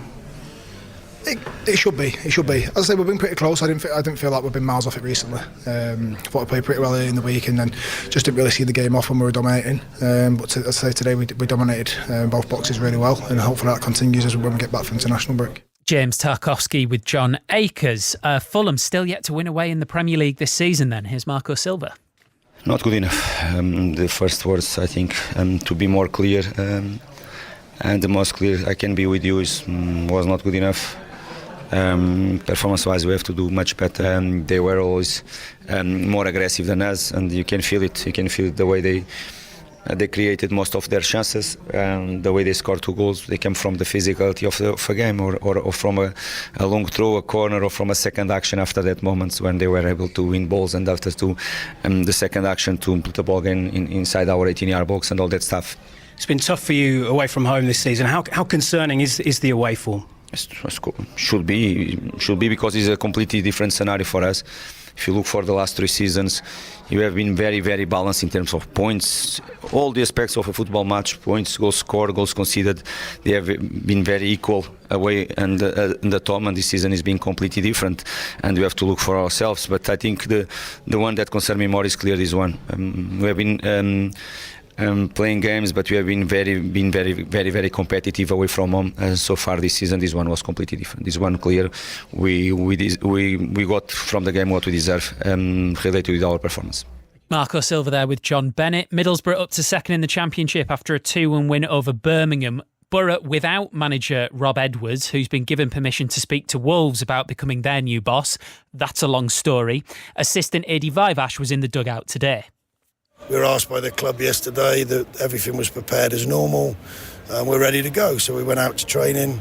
We took training. Training was good. The lads were in good spirits, tried to get around them, make sure they were focused, because it's all about focusing the players. And then when I was asked by the club this morning if I'd stand up and lead, yeah, no problem. That's the reality of where we're at. I've come here to work. I've come here to try and give my experience and help. So yeah, it's been a bit of a roller coaster. I should enjoy a glass of red tonight. How much of this time has been about controlling emotions? Yeah, we spoke. That was my message to them in the meeting before the game. Control the controllables, because I've been in this type of situation where players are so desperate, and it can get a little bit around the technical area where players are shouting at players only for the good of themselves, and you go away from the game plan, away from the message. So it was control the controllables. What can you control? Try and give your best performance and try and get 3 points. And they've done that. I think we all briefly thought we'd accidentally played Sean Dyche there, but that is Adi Vivash, Borough assistant, speaking to Rob Lowe from BBC Tees. Victory for Championship leaders Coventry. They edged past Stoke City by 1-0. Stockport stay a point clear at the top of League One despite a home defeat to Luton. Wins for both Walsall and Swindon at the top of League Two. WSL leaders Chelsea drew 1-1 with Arsenal at the Emirates. Arsenal had 2 goals ruled out in the second half, one of them very controversially. So Chelsea's unbeaten WSL record moves on to a record equaling 33 games. Here's head coach Sonia Bonpastor. I would say frustrating to concede the goal at the end of the game, for sure. I think if you analyse the entire game, probably it's fair to say the draw is a fair result. Coming here and having a draw, it's probably not a bad result. But again, we want to win every game, and I understand, this result is not the one we wanted to have. But we are early on in the season, and I think, we are still in control and in a really good place, so that's fine. The technology side of things, though, is always going to be discussed, whether it's your side or the other side. Yeah, I agree. I think if you don't want this to be discussed, or not as much as it has been discussing after the game, I think we need to bring the technology into the women's game. I always think when we make decisions for the men's game, we have to make the same for the women's game. That's the same level of importance. I think as a manager, when you work so hard during the week and your results is pending on the referee decision on your own, I think makes things more difficult. But again, fair to say, if we have the technology in the women's game, it will be a big help for everyone. Sonia Bonpastor speaking to Angus Patterson. In the day's other game, Aston Villa ended Manchester United's unbeaten start to the WSL season. They won by 1-0 at Lee Sports Village. 08085 909 693. Lines open for 606 with Chris Sutton and Ali Bruce Ball. Hello. Hello, Steve. How you doing? That sounds like one for 606, doesn't it? Sonia Bonpastor talking about VAR in the women's game. Give us a call on that. In terms of the Premier League football so far today, Steve, we've only had 4 games, or 3.5 so far, but I still think there's so much to go at tonight. I mean, regardless of what happens at the Stadium of Light, would love to hear from Sunderland fans. Can you keep this form up? I saw them win at Chelsea, 1-0 up against Arsenal at half-time. Did you expect it to be going as well as this? In terms of that dramatic finish at Spurs, I was listening to a bit of that on 5 Live Sport earlier this afternoon. It seems to me, Steve, that when it's not going well at Spurs, particularly in the Premier League, it gets restless there, atmosphere-wise, quite quickly, which I think is quite interesting given that Thomas Frank has had less than 20 games in charge there. So I'd like to hear from the Tottenham fans on that. Manchester United fans, you're unbeaten in 5, got the late equaliser to get the point, but did you lose control of a game there? Was it 2 points dropped? I think West Ham fans would love to hear from them tonight, protesting there again today at the London Stadium. But are you happier with what you've seen on the pitch in the last couple of games under Nuno? 5th defeat in 6 games for Fulham, Steve. We were just hearing from Marco Silva there saying not good enough today. So Fulham fans concerned or confident there won't be a problem. And I think tonight, Steve, 606 is the perfect platform for Middlesbrough and Wolves fans, isn't it? Saving the best till last. So Rob Edwards there seemingly about to swap a tilt at promotion to the Premier League with Middlesbrough for a battle against relegation from it with Wolves. So both sides of that. We'll have updates on Chelsea Wolves throughout. Nothing I would rather do on a Saturday night than talk football with Chris Sutton and the lovely listeners for 90 minutes or so. The number to dial is 08085 909 693. Lovely stuff. Ali, thank you. That's Ali Bruce Ball with Chris Sutton for 606. Once we are done at the Stadium of Light, other stories for you. Australia beat England by by 30 points to 8 to wrap up the Rugby League Ashes 3-0. Aaron Rai will take a one-shot lead into tomorrow's final round at golf's Abu Dhabi Championship. He's 20 under par ahead of European Ryder Cup hero Tommy Fleetwood and Denmark's Nikolai Højgaard. And the 6-1 shot Colonel Harry won the Grand Sefton Chase at Aintree, the first race of the season, over those famous Grand National fences. So there will be loads to get into on 606. Top of the list might be whatever happens in the second half at Sunderland. They lead Arsenal by 1-0. Let's get commentary then with James McFadden and correspondent John Murray. Yes, thank you, Steve. It's going to be absolutely fascinating to see how and if Arsenal can get themselves out of the tricky position that they're in, James McFadden. Arsenal are out there. We're still waiting for Sunderland to come out for the second half. Yeah, absolutely. Arsenal have been out nice and early. Quick team talk from Mikel Arteta, and they know they're in a game. If they didn't know that after the first 2 or 3 minutes, then they certainly do now. But they have to find a way to break this stubborn Sunderland side down. Sunderland, I think, been excellent, discipline, everything the manager asked for before the game. They've been that, but they've got a big second 45 to come up, because you expect there will be a reaction from Arsenal. There will be a big test coming second half, which makes it an interesting game for us, certainly, John. Yep, that's James McFadden. Here comes Sunderland. Out onto the pitch. Last man to cross the white line, the goal scorer, Dan Ballard. What a finish that was. There wasn't going to be any stopping that by David Raya. So Sunderland playing from left to right as we look from way up here on the dressing room side of the ground of the Stadium of Light. Arsenal will kick off the second half. Eberici Eza is over the ball. Sunderland, as they started, with Roofs in goal. Mukiele, Ballard, Hertrauda, Humand, Reynildo are the wide men. Xhaka and Siddiqui in the middle. Traore on the right, Lefay on the left, and Isidore through the middle. And Arsenal also, as they started, as Eza begins the second half for Arsenal, playing it back to goalkeeper Raya. They have Raya in goal, Timber, Saliba, Gabriel and Calafiori, that familiar back four. Zubamendi and Rice, Saka, Eza, Trossard and Marino. No Gyökeres, out with a muscle injury as the ball is headed back into the Sunderland penalty area. Arsenal all in blue with the red trim down the sides, white numbers on the back, and they've won themselves an early throw in the second half. And Declan Rice is quickly over there to take it, a little bit like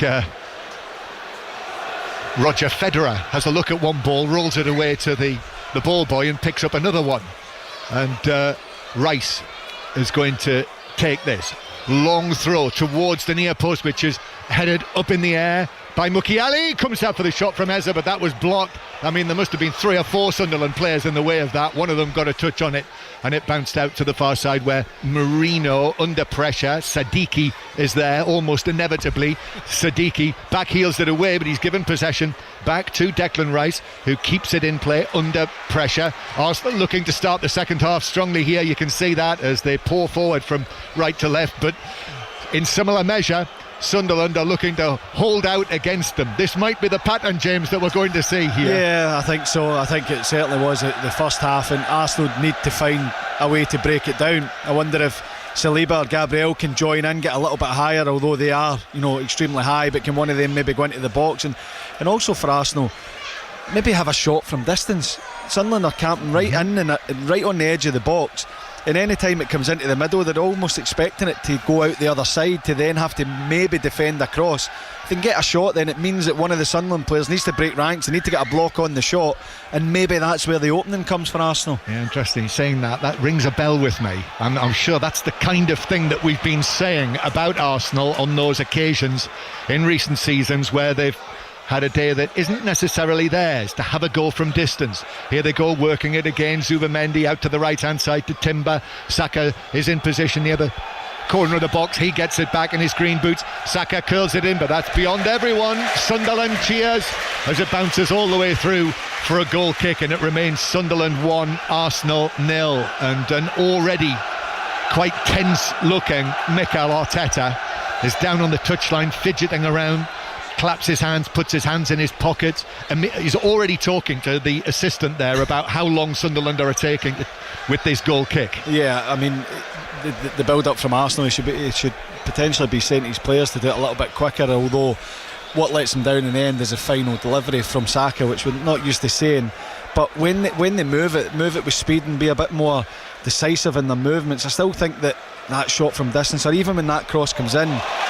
Sunderland breaking away with Sadiki, takes it on into the area, tries to lay it across, but just too much on the pass to Isidore. Arsenal were able to get the block in, and then Zubamendi was there to hook it away from Sadiki, who'd continued his run, but this is bounced off Timber and has rolled behind for a Sunderland corner, and that's exactly what Régis Lebris will be looking for from his team. When you can break downfield, get a set piece. Absolutely, and it's the panic they're causing. Isidore's a handful up there. Gabriel and Saliba, we know how good they are as a partnership individually, but he's causing them problems, and then the panic comes because Arsenal can't get the ball quite clear because Sunderland are then aggressive in their press.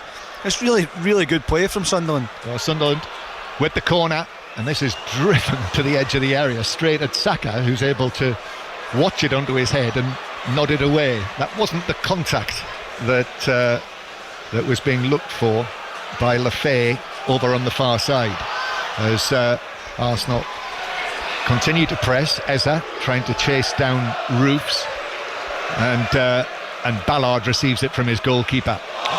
And Mukiele almost got himself into trouble. In fact, Trossard is onto this now. It is Arsenal in possession after actually it was Hertrauder who lost the ball, and then Hertrauder racing around chasing Trossard, fouls him. Referee Pawson says play on, giving them the advantage. Shot on the turn from Zubamendi, but straight at Roofs, who's able to make a comfortable save, dropping down onto his right knee.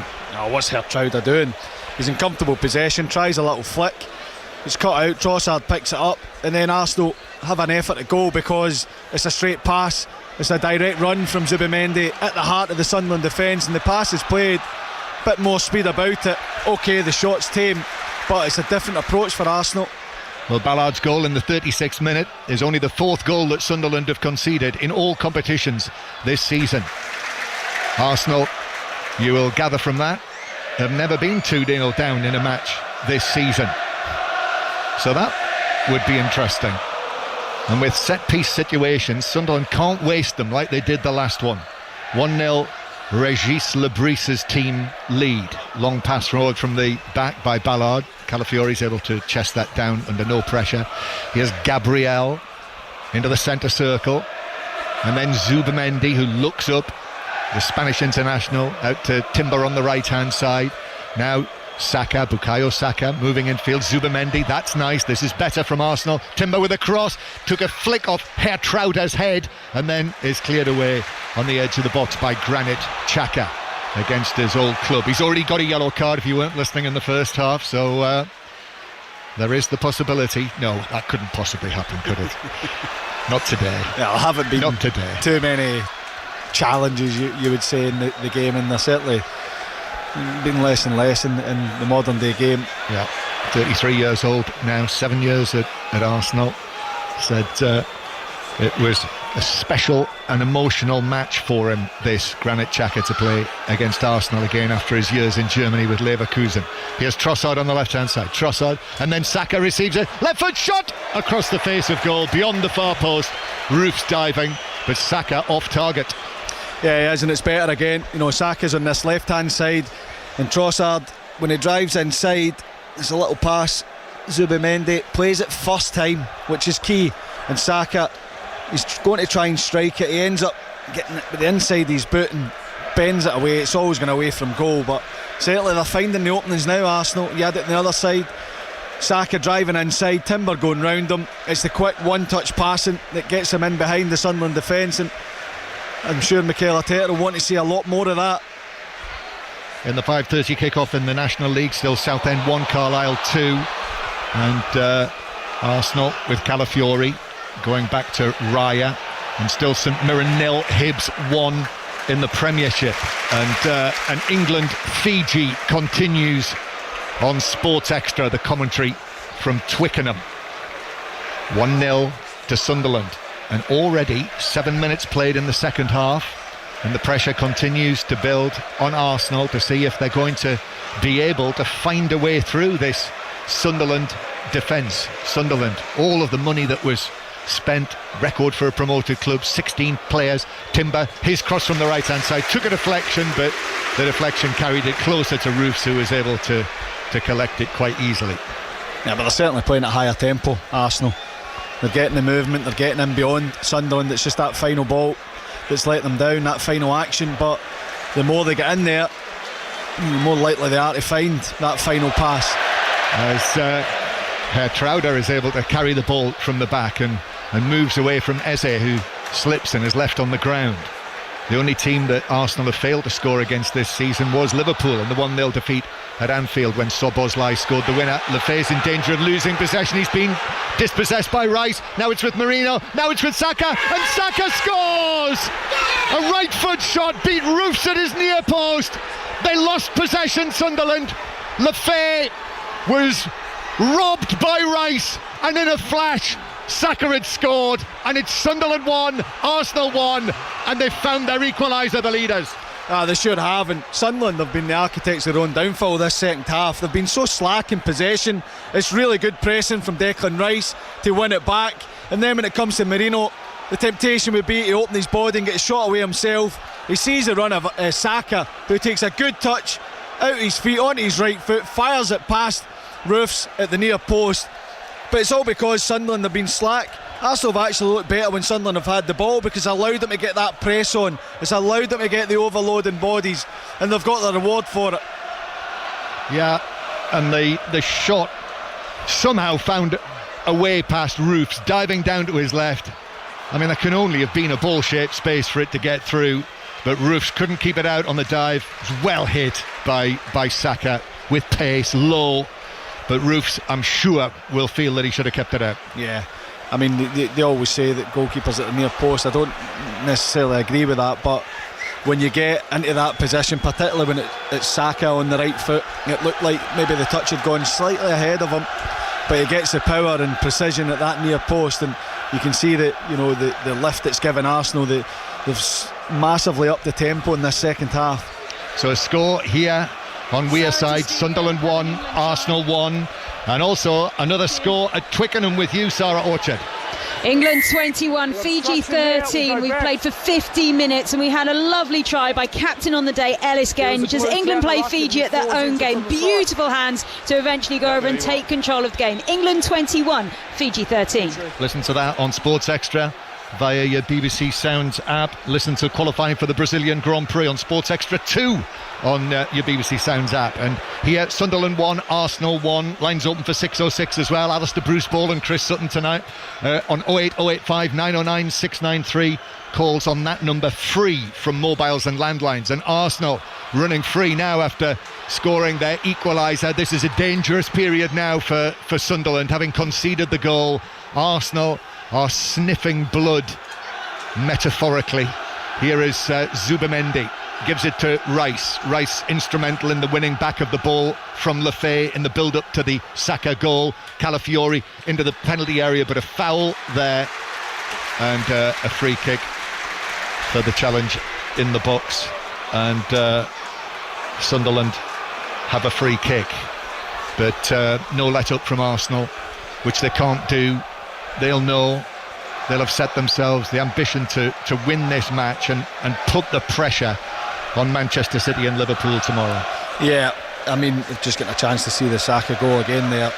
His touch takes it outside his body, so far outside his body that probably the only place he can put it is where it goes. It's a brilliant finish with his right foot. It is superbly struck. That is all about preparation, isn't it? Repetition, yeah. doing that again and again and again, and now repeating it in the match situation like all good sports people do. Saka back centrally to Rice. It's Saka's 6th goal of the season, incidentally, so he's now on the same mark as Gyökeres, joint leading scorers for Arsenal. And Trossard plays the ball in brilliantly, and it is given a little touch by Marino in the middle. He played it through the legs. Played through the legs of 2 defenders there, did he? Yeah, I don't know how he saw the run. It's a brilliant run, perfect way to pass. Zubamendi that gets on the end of it, yeah, just swings the left foot at it. Probably doesn't catch it the way he wants to. Trossard's pass went through the legs of Traore, and Marino's little flick went through the legs of Ballard, but wide of the post. That would have been some goal if that had ended up in the back of the net. Absolutely, and that's, you know, the quality that Arsenal are showing in the second half. And You look at it from a Sunderland point of view, this is where they have to control their emotions. They can't go chasing it. They're still level in the game. They've lost their lead, but I think that if they manage to hold on, then it's not a bad result against a strong Arsenal side, but they have to maintain their emotional level. Yes, they do. Sunderland 1, Arsenal 1 after Arsenal's equaliser. Ballard shooting Sunderland in front in the 36th minute, but Saka in the 54th. Throw into Sunderland on the halfway line, which has been disputed by, as I say, a rather agitated Mikel Arteta today. Throw-in taken down the line, but it hits Traore, bounces out of play, and it's Arsenal's throw. I think if that had ended up into the back of the net, that last Arsenal chance, it would have been like something out of the World Snooker Championships. 1-1 it is. Back to Twickenham. Sarah Orchard. There's still legs in this game. England 21, Fiji 18, 54 minutes played as an absolute replica of the first Fijian try plays out in the second half. It's their captain Tavita Ikanavere who goes over again from a line-out drive. Really nicely worked, but the bomb squad has come on for England, including the likes of Tom Curry and Henry Pollock. 54 minutes on the clock. England 21, Fiji 18. 1-1 at the Stadium of Light. Trossard in possession. Trossard, as Arsenal continue to put pressure on Sunderland, but in comes the challenge by Hume to put it out of play for a throw into Arsenal down the left. St Mirren have equalised. Dan Lundaloo has made it 1-1. St Mirren 1, Hibs 1. And Arsenal with a throw. Calafiori takes it back towards the halfway line. Lines open for 606 08085 909 693. Text 85058. The lines are open, and Norwich City supporters, I'm sure, will want to talk to Chris about the departure of Liam Manning. That's just been announced by Norwich City, that Liam Manning has left the club, as Arsenal continue to bin with Calafiori on the left-hand side. Calafiori turns and then gives it to Trossard.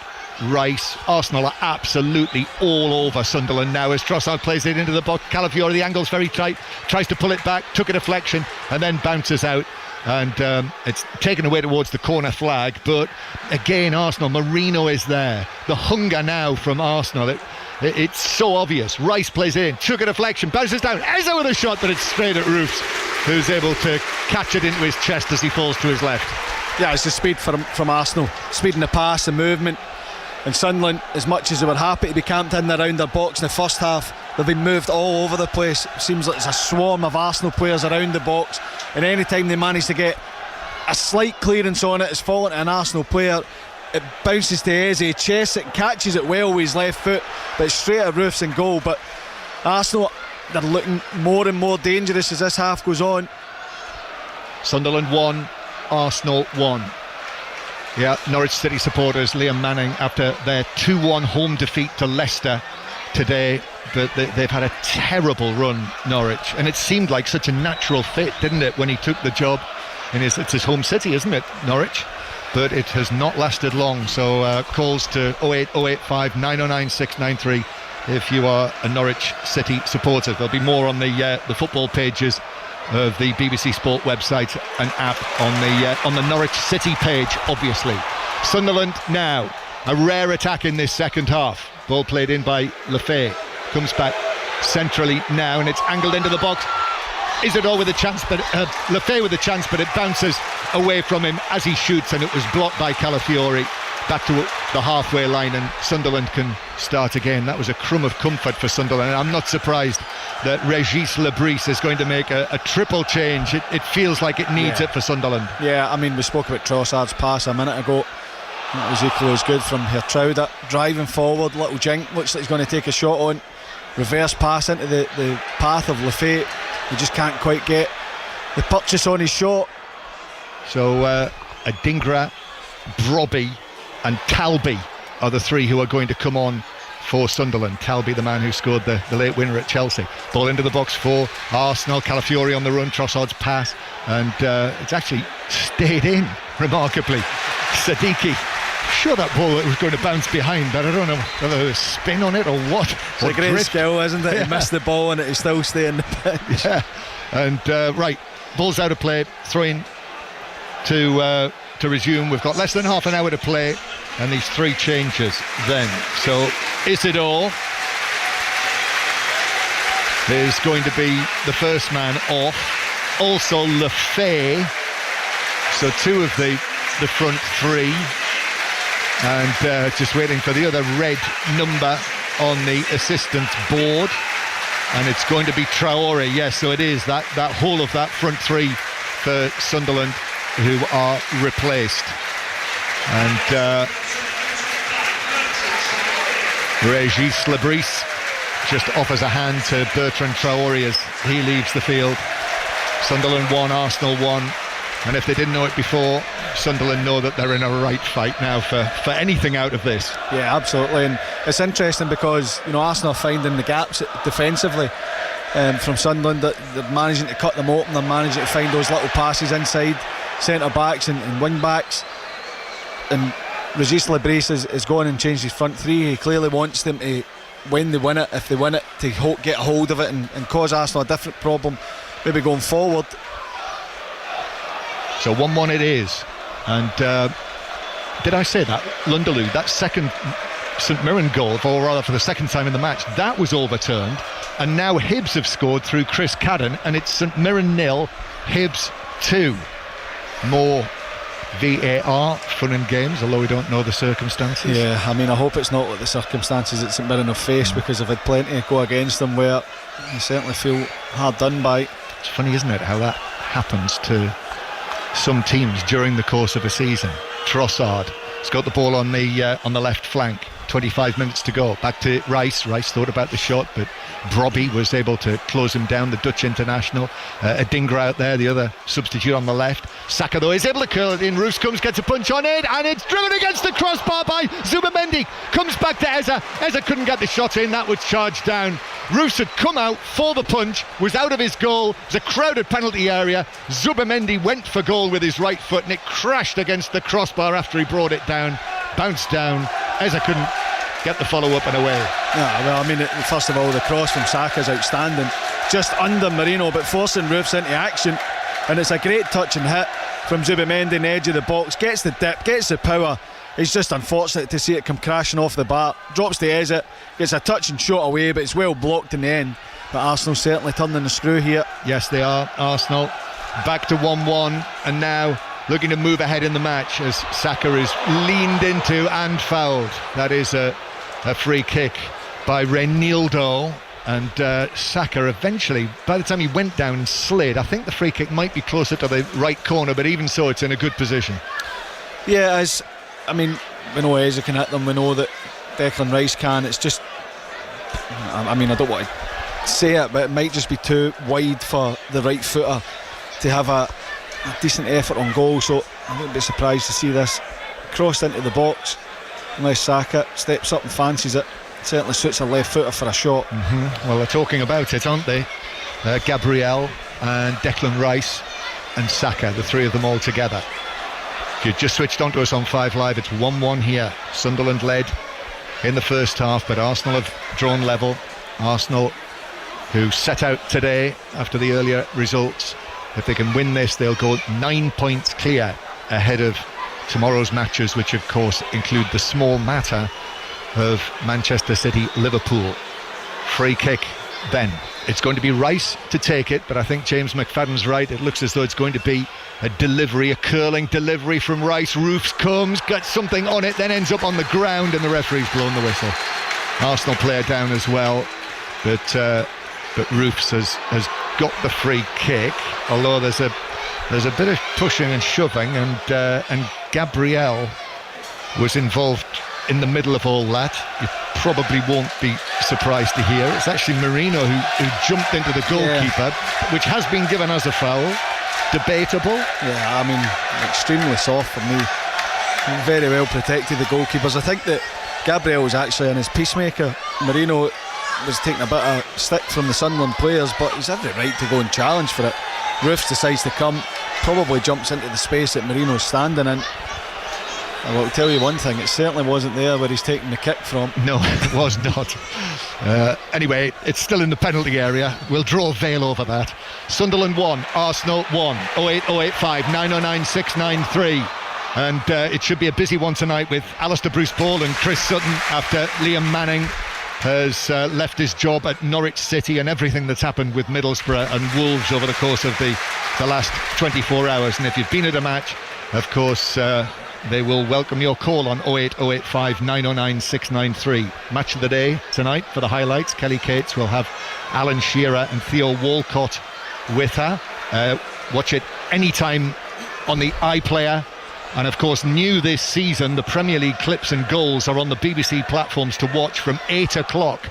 Throw in for Sunderland. Mukiele, long one into the Arsenal box, and it's headed down and cleared away by Eza. Back to Mukiele, nods it down the flank. Calby is after this, but Marino gets there first, and Gabriel makes himself available and plays it towards the halfway line, where there is a challenge and indeed a foul on Hume, who knew the challenge was coming, drew it and won it, and Sunderland have got a set piece here on the right hand side. Hume's still down. Wiley will nip back to Twickenham and Sarah Orchard.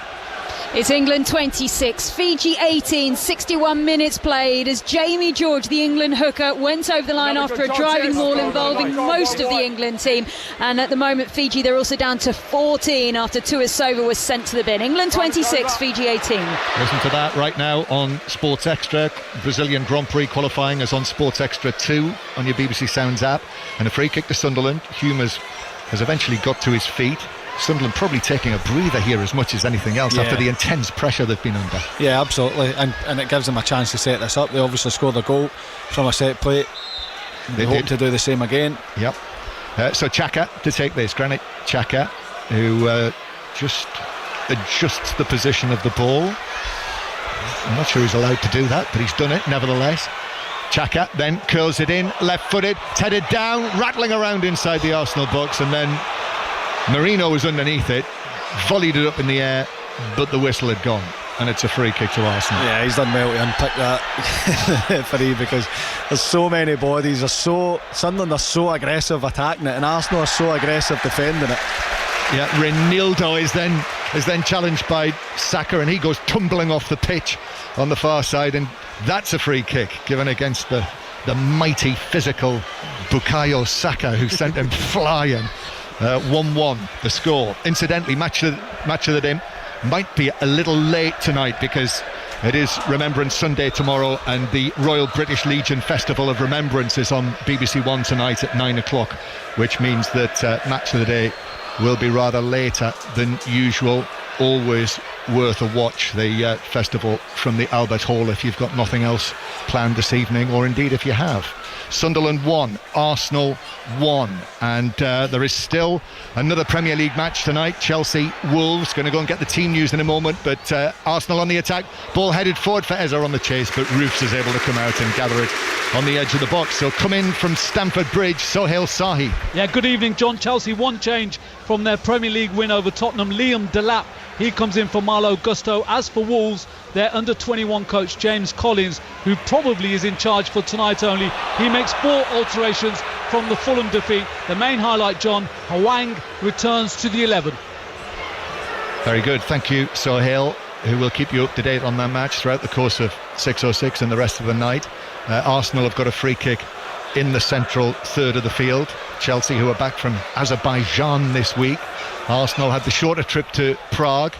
Mikel Arteta made 3 changes, but that's what you've got to do, isn't it, when you're chasing success on all fronts. The 3 changes from that match. No Gyökeres tonight, still 1-1, but still best part of 20 minutes for Arsenal to try and squeeze a win out of this, which I think is what it would be. Saka over on the far side, he's challenged by Reinildo, and this time it's Saka who goes down under the challenge of Reinildo, who's shown a yellow card for that on the Arsenal captain tonight. Yeah, he's so tight, Reinildo on Saka, and it's an accumulation of fouls on him.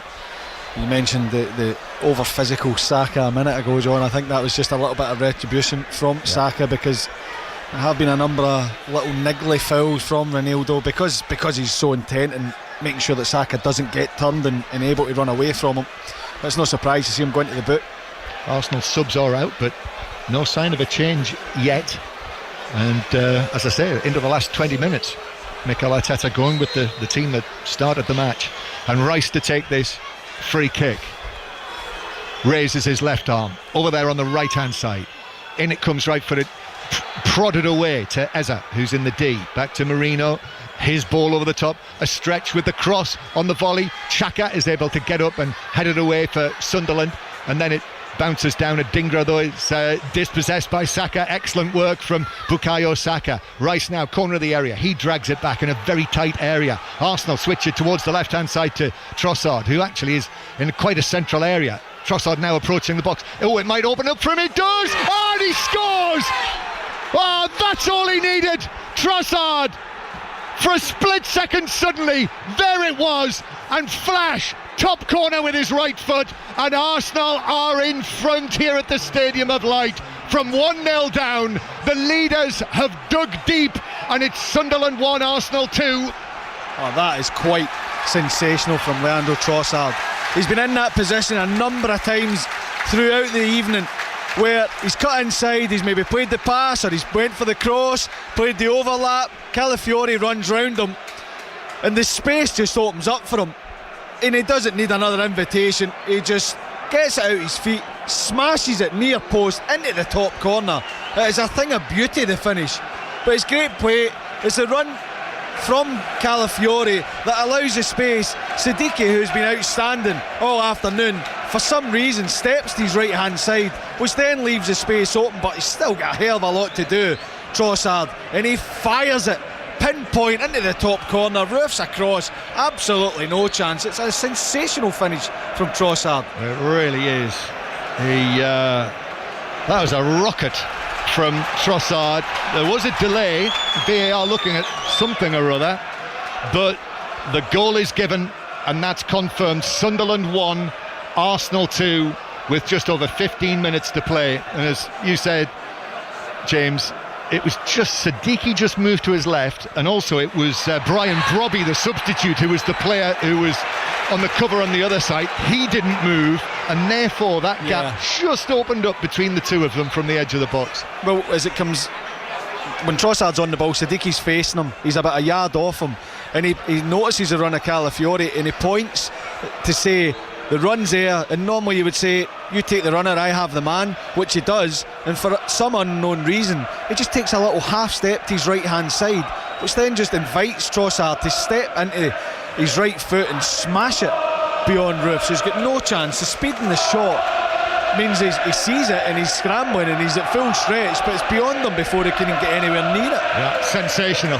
You know, we say all that, he still had to produce that finish. Oh, absolutely. Edge of the area. I mean, there's one thing having the half yard of space, and the other thing to have the execution of Trossard to fire it into the top, and it's like a laser. It's an arrow straight, no bend on it, no dip, just a rocket into the top corner. Yeah, you know, they are two excellent finishes, aren't they, from Saka, while at the same time we've said that Roofs will feel that he should have kept it out, the Saka goal, but it was brilliantly hit, and so was that one from Trossard, who has now got 4 goals this season with the game time that he's getting, with Martinelli injured, and Madueke of course can play on either side, but both on the injured list. So Trossard getting this run in the team. This is his 9th start in all competitions today. I did kind of wonder whether he might be on his move with all of the arrivals for Arsenal, but no, they gave him a new contract and he's playing his part. Oh, absolutely. And I think that, you know, eyebrows are raised with the signings Arsenal made, because it seemed to be in areas where they were really strong anyway. But evenings like tonight is why you need that squad. It's going to be, you know, a long grueling season, and you need to have options, and certainly Trossard, he's come up with the goods there, because that is sensational. You're speaking about Saka's finish. I mean, I think that's the only place it can beat Roofs. I don't think there's any criticism of the goalkeeper. It's a really good finish, certainly with Trossard, and as you say, it's one thing having the little half yard and almost the encouragement to take the shots. It's another thing to have the execution, which he had. Yep, Sunderland 1, Arsenal 2 then, and rather like that match when Arsenal last conceded a goal back in September at Newcastle, when they were 1-0 down and eventually came back to win it by 2-1. That's what's happening in this part of the northeast. Although Calafiore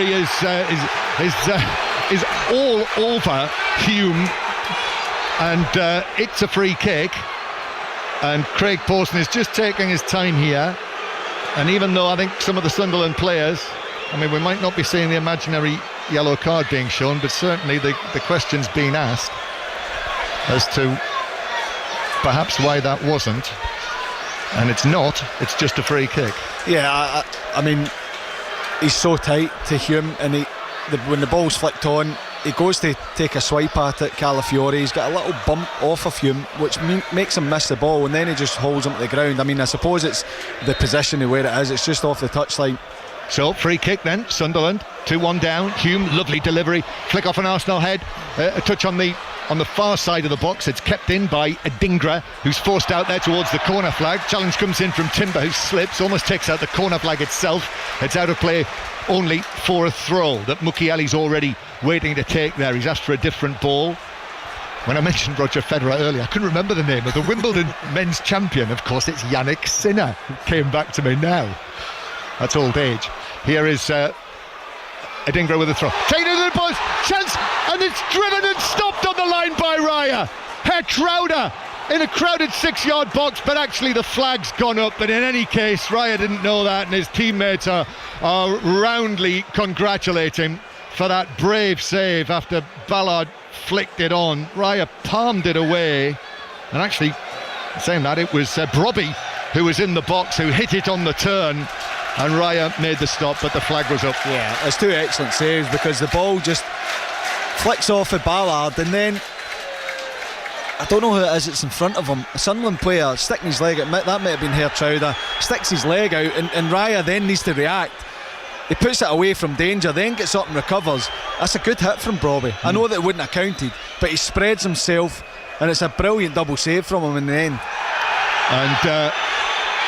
And the Sunderland supporters, I think, are suggesting that Arsenal are wasting time here. But the officials, Craig Pawson, just is satisfied that Arsenal have got the ball moving again.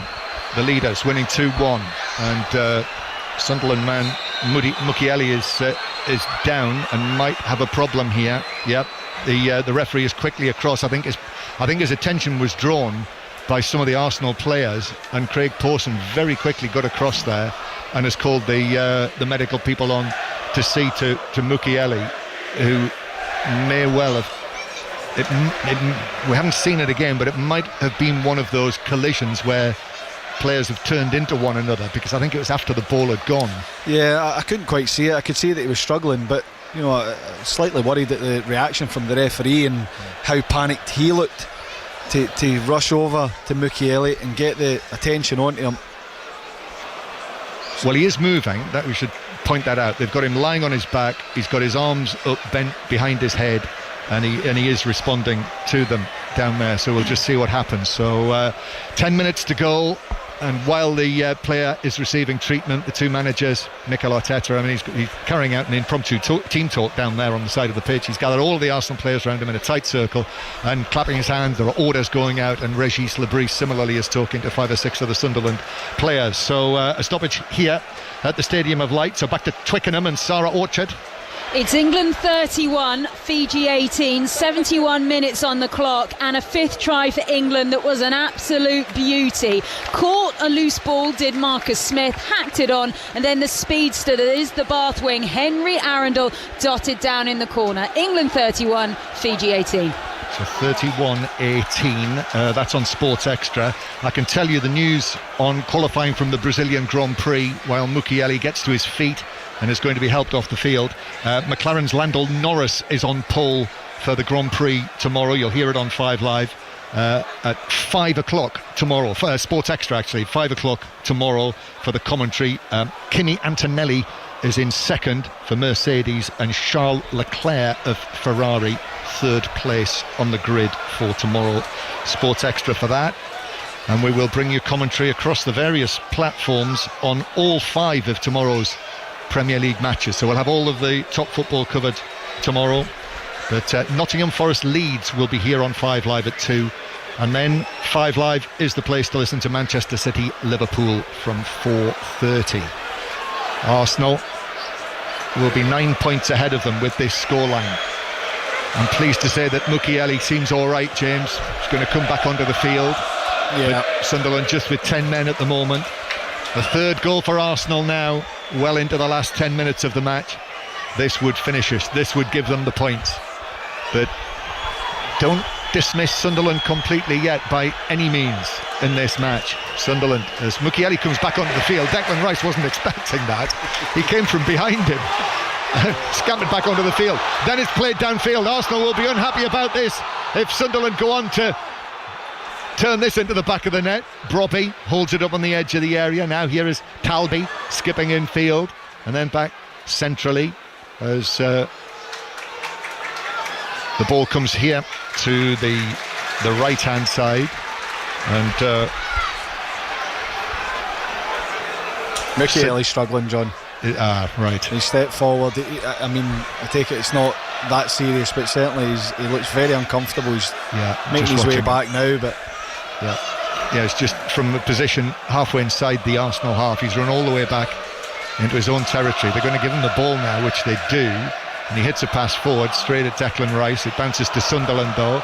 I think Sunderland are aware of that. Ball into the middle, chance now, but it took a touch and Brobby's after it, and Raya was able to come forward, and Raya's got enough on the ball. The surge through the middle, it was Reinildo, the left back, who couldn't get a proper attempt in on goal. It bounced off him, and as Brobby tried to get there, Raya leapt on it brilliantly, bravely, made the save, and he's actually injured his arm in the process. Yeah, he did. It's a wonderful cross. I'm sure Brobby's the target, but it's a great run from Reinildo, and I actually felt that he could maybe take it first time, but understand the position he plays. He's left footed, it's on his right foot. I understand that.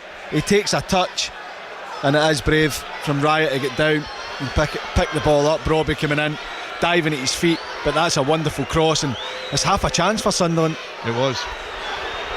In actual fact, I think probably the best chance they've had in the second half. I mean, they had the incident when Brobby had the shot that was saved, but that would have been offside.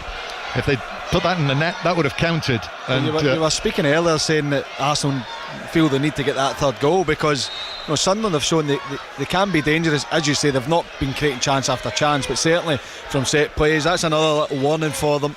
So it's about managing the game for Arsenal at this point. Lines are open for 606 08 08 5909 693 to talk to Alistair Bruce Ball and Chris Sutton tonight. Still, Mikel Arteta has not made a substitution, and we are in the 86th minute. Timber forward to Saka, and Sunderland are able to recapture the ball. Hertrauda just turns away from Eza, still not out of their own half, comes back to Granit Xhaka. Xhaka thinking about the long pass. In fact, it's a shorter one to Hertrauda, and now on the left hand side Adingra has got the option of Talby, still going though. Adingra moving infield, and then the pass centrally to Siddiqui, who eventually got it under control. Sunderland now threatening, ball in from the left hand side, but untroubled Saliba is able to drop to his knees and head it away from the penalty area. Sunderland come again, roared on by the red and white crowd here. Again with the ball on the left hand side, it is Adingra. Adingra gets the cross in, but Saliba for Arsenal underneath that to head it away and out of play for a throw to Sunderland down the left. Yeah, it looks like it's going to be a nervy end for Arsenal. Is it just giving the ball away cheaply? You hear the crowd in here willing their team to go forward and get that equaliser. So it's Hertrauda who's coming up. I was thinking it might be Mukiele, but instead it's Mayenda. He's throwing another striker on. Eliezer Mayenda, the man who scored the first goal back in the Premier League, scored in the playoff final. The number 12, Regis Lebris, seizing the moment here, feeling there might be a chance to get something out of this for Sunderland, with the leaders 2-1 up. Long throw that is waiting to be taken. We are going to see an Arsenal change in a moment. Mosquera's going to come on for them. In fact, they are going to do it now.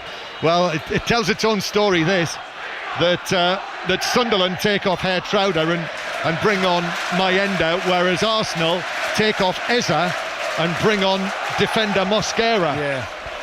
Yeah, well, and it's understandable. Sunderland are going to throw everything at it, and Arsenal don't need to go chasing anything. They just need to see the game out. They just need to defend.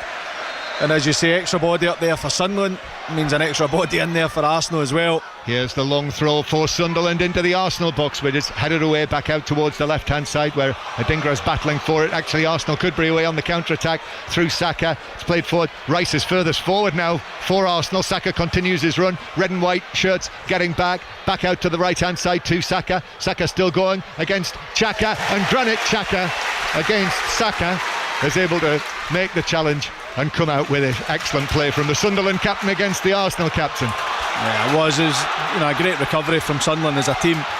Xhaka just slowing Saka down. He didn't have too many options, to be honest.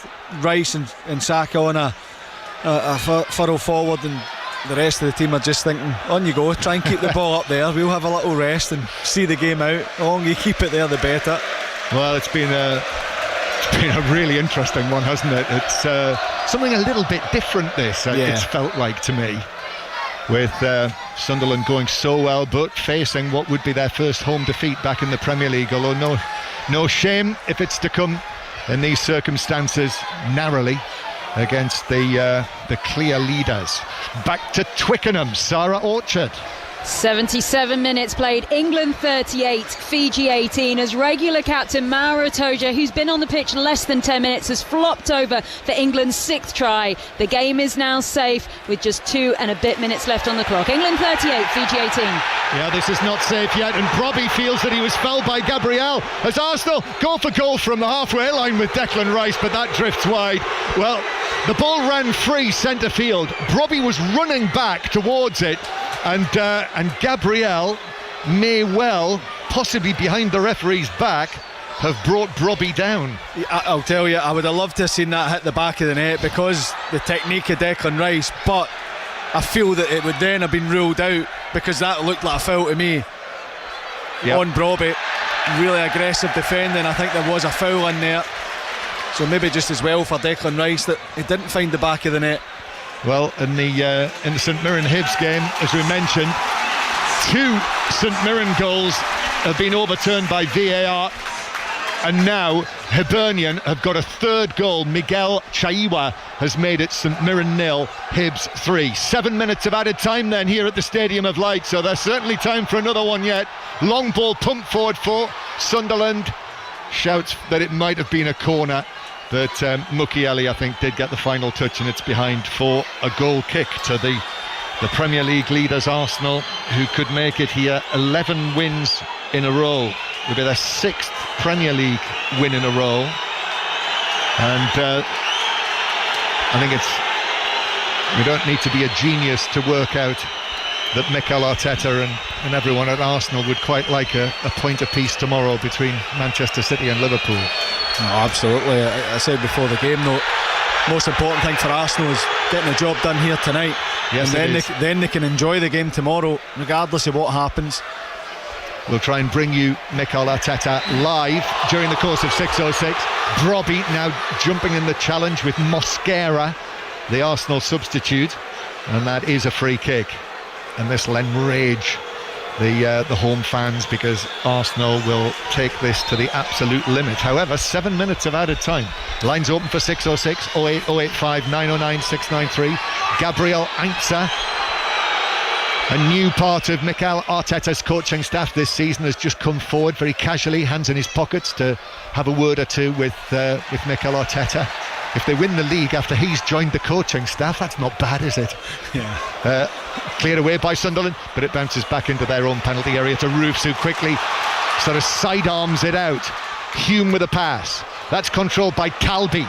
Talby then sets away the pass through the middle to Xhaka. Out to Adingra on the left-hand side. Adingra's cross towards the back post. That's headed down and away for Arsenal by Calafiori. Well defended by the left back. Sunderland start again. Still 5 minutes of added time to play here. Arsenal leading by 2-1. Reynildo just allows it to run for Sadiki, and then Xhaka, who's the furthest one back. So the 2 central defenders are still up there. And now it's out to Adingra on the left-hand side. Trickery from Adingra, his crossfield pass. Xhaka now in possession. Xhaka plays it forward towards the edge of the box on the left-hand side with Talbi, who's over there on the other flank. Then it comes back to Xhaka. They want him to shoot. Did score his first goal for Sunderland the other night. Across it comes from the left instead, from Reinildo. Back to Xhaka. He heads it down here to Sadiki. Then square to Xhaka again, who wasn't tempted from 35 yards. I thought he might have been. And then via a deflection, it comes back for the ball, right-footed in from Hume. Glanced on and prodded into the net by Brobby. Arsenal are saying there might have been a foul. Maybe a handball. But it's 2-2 unless VAR intervenes.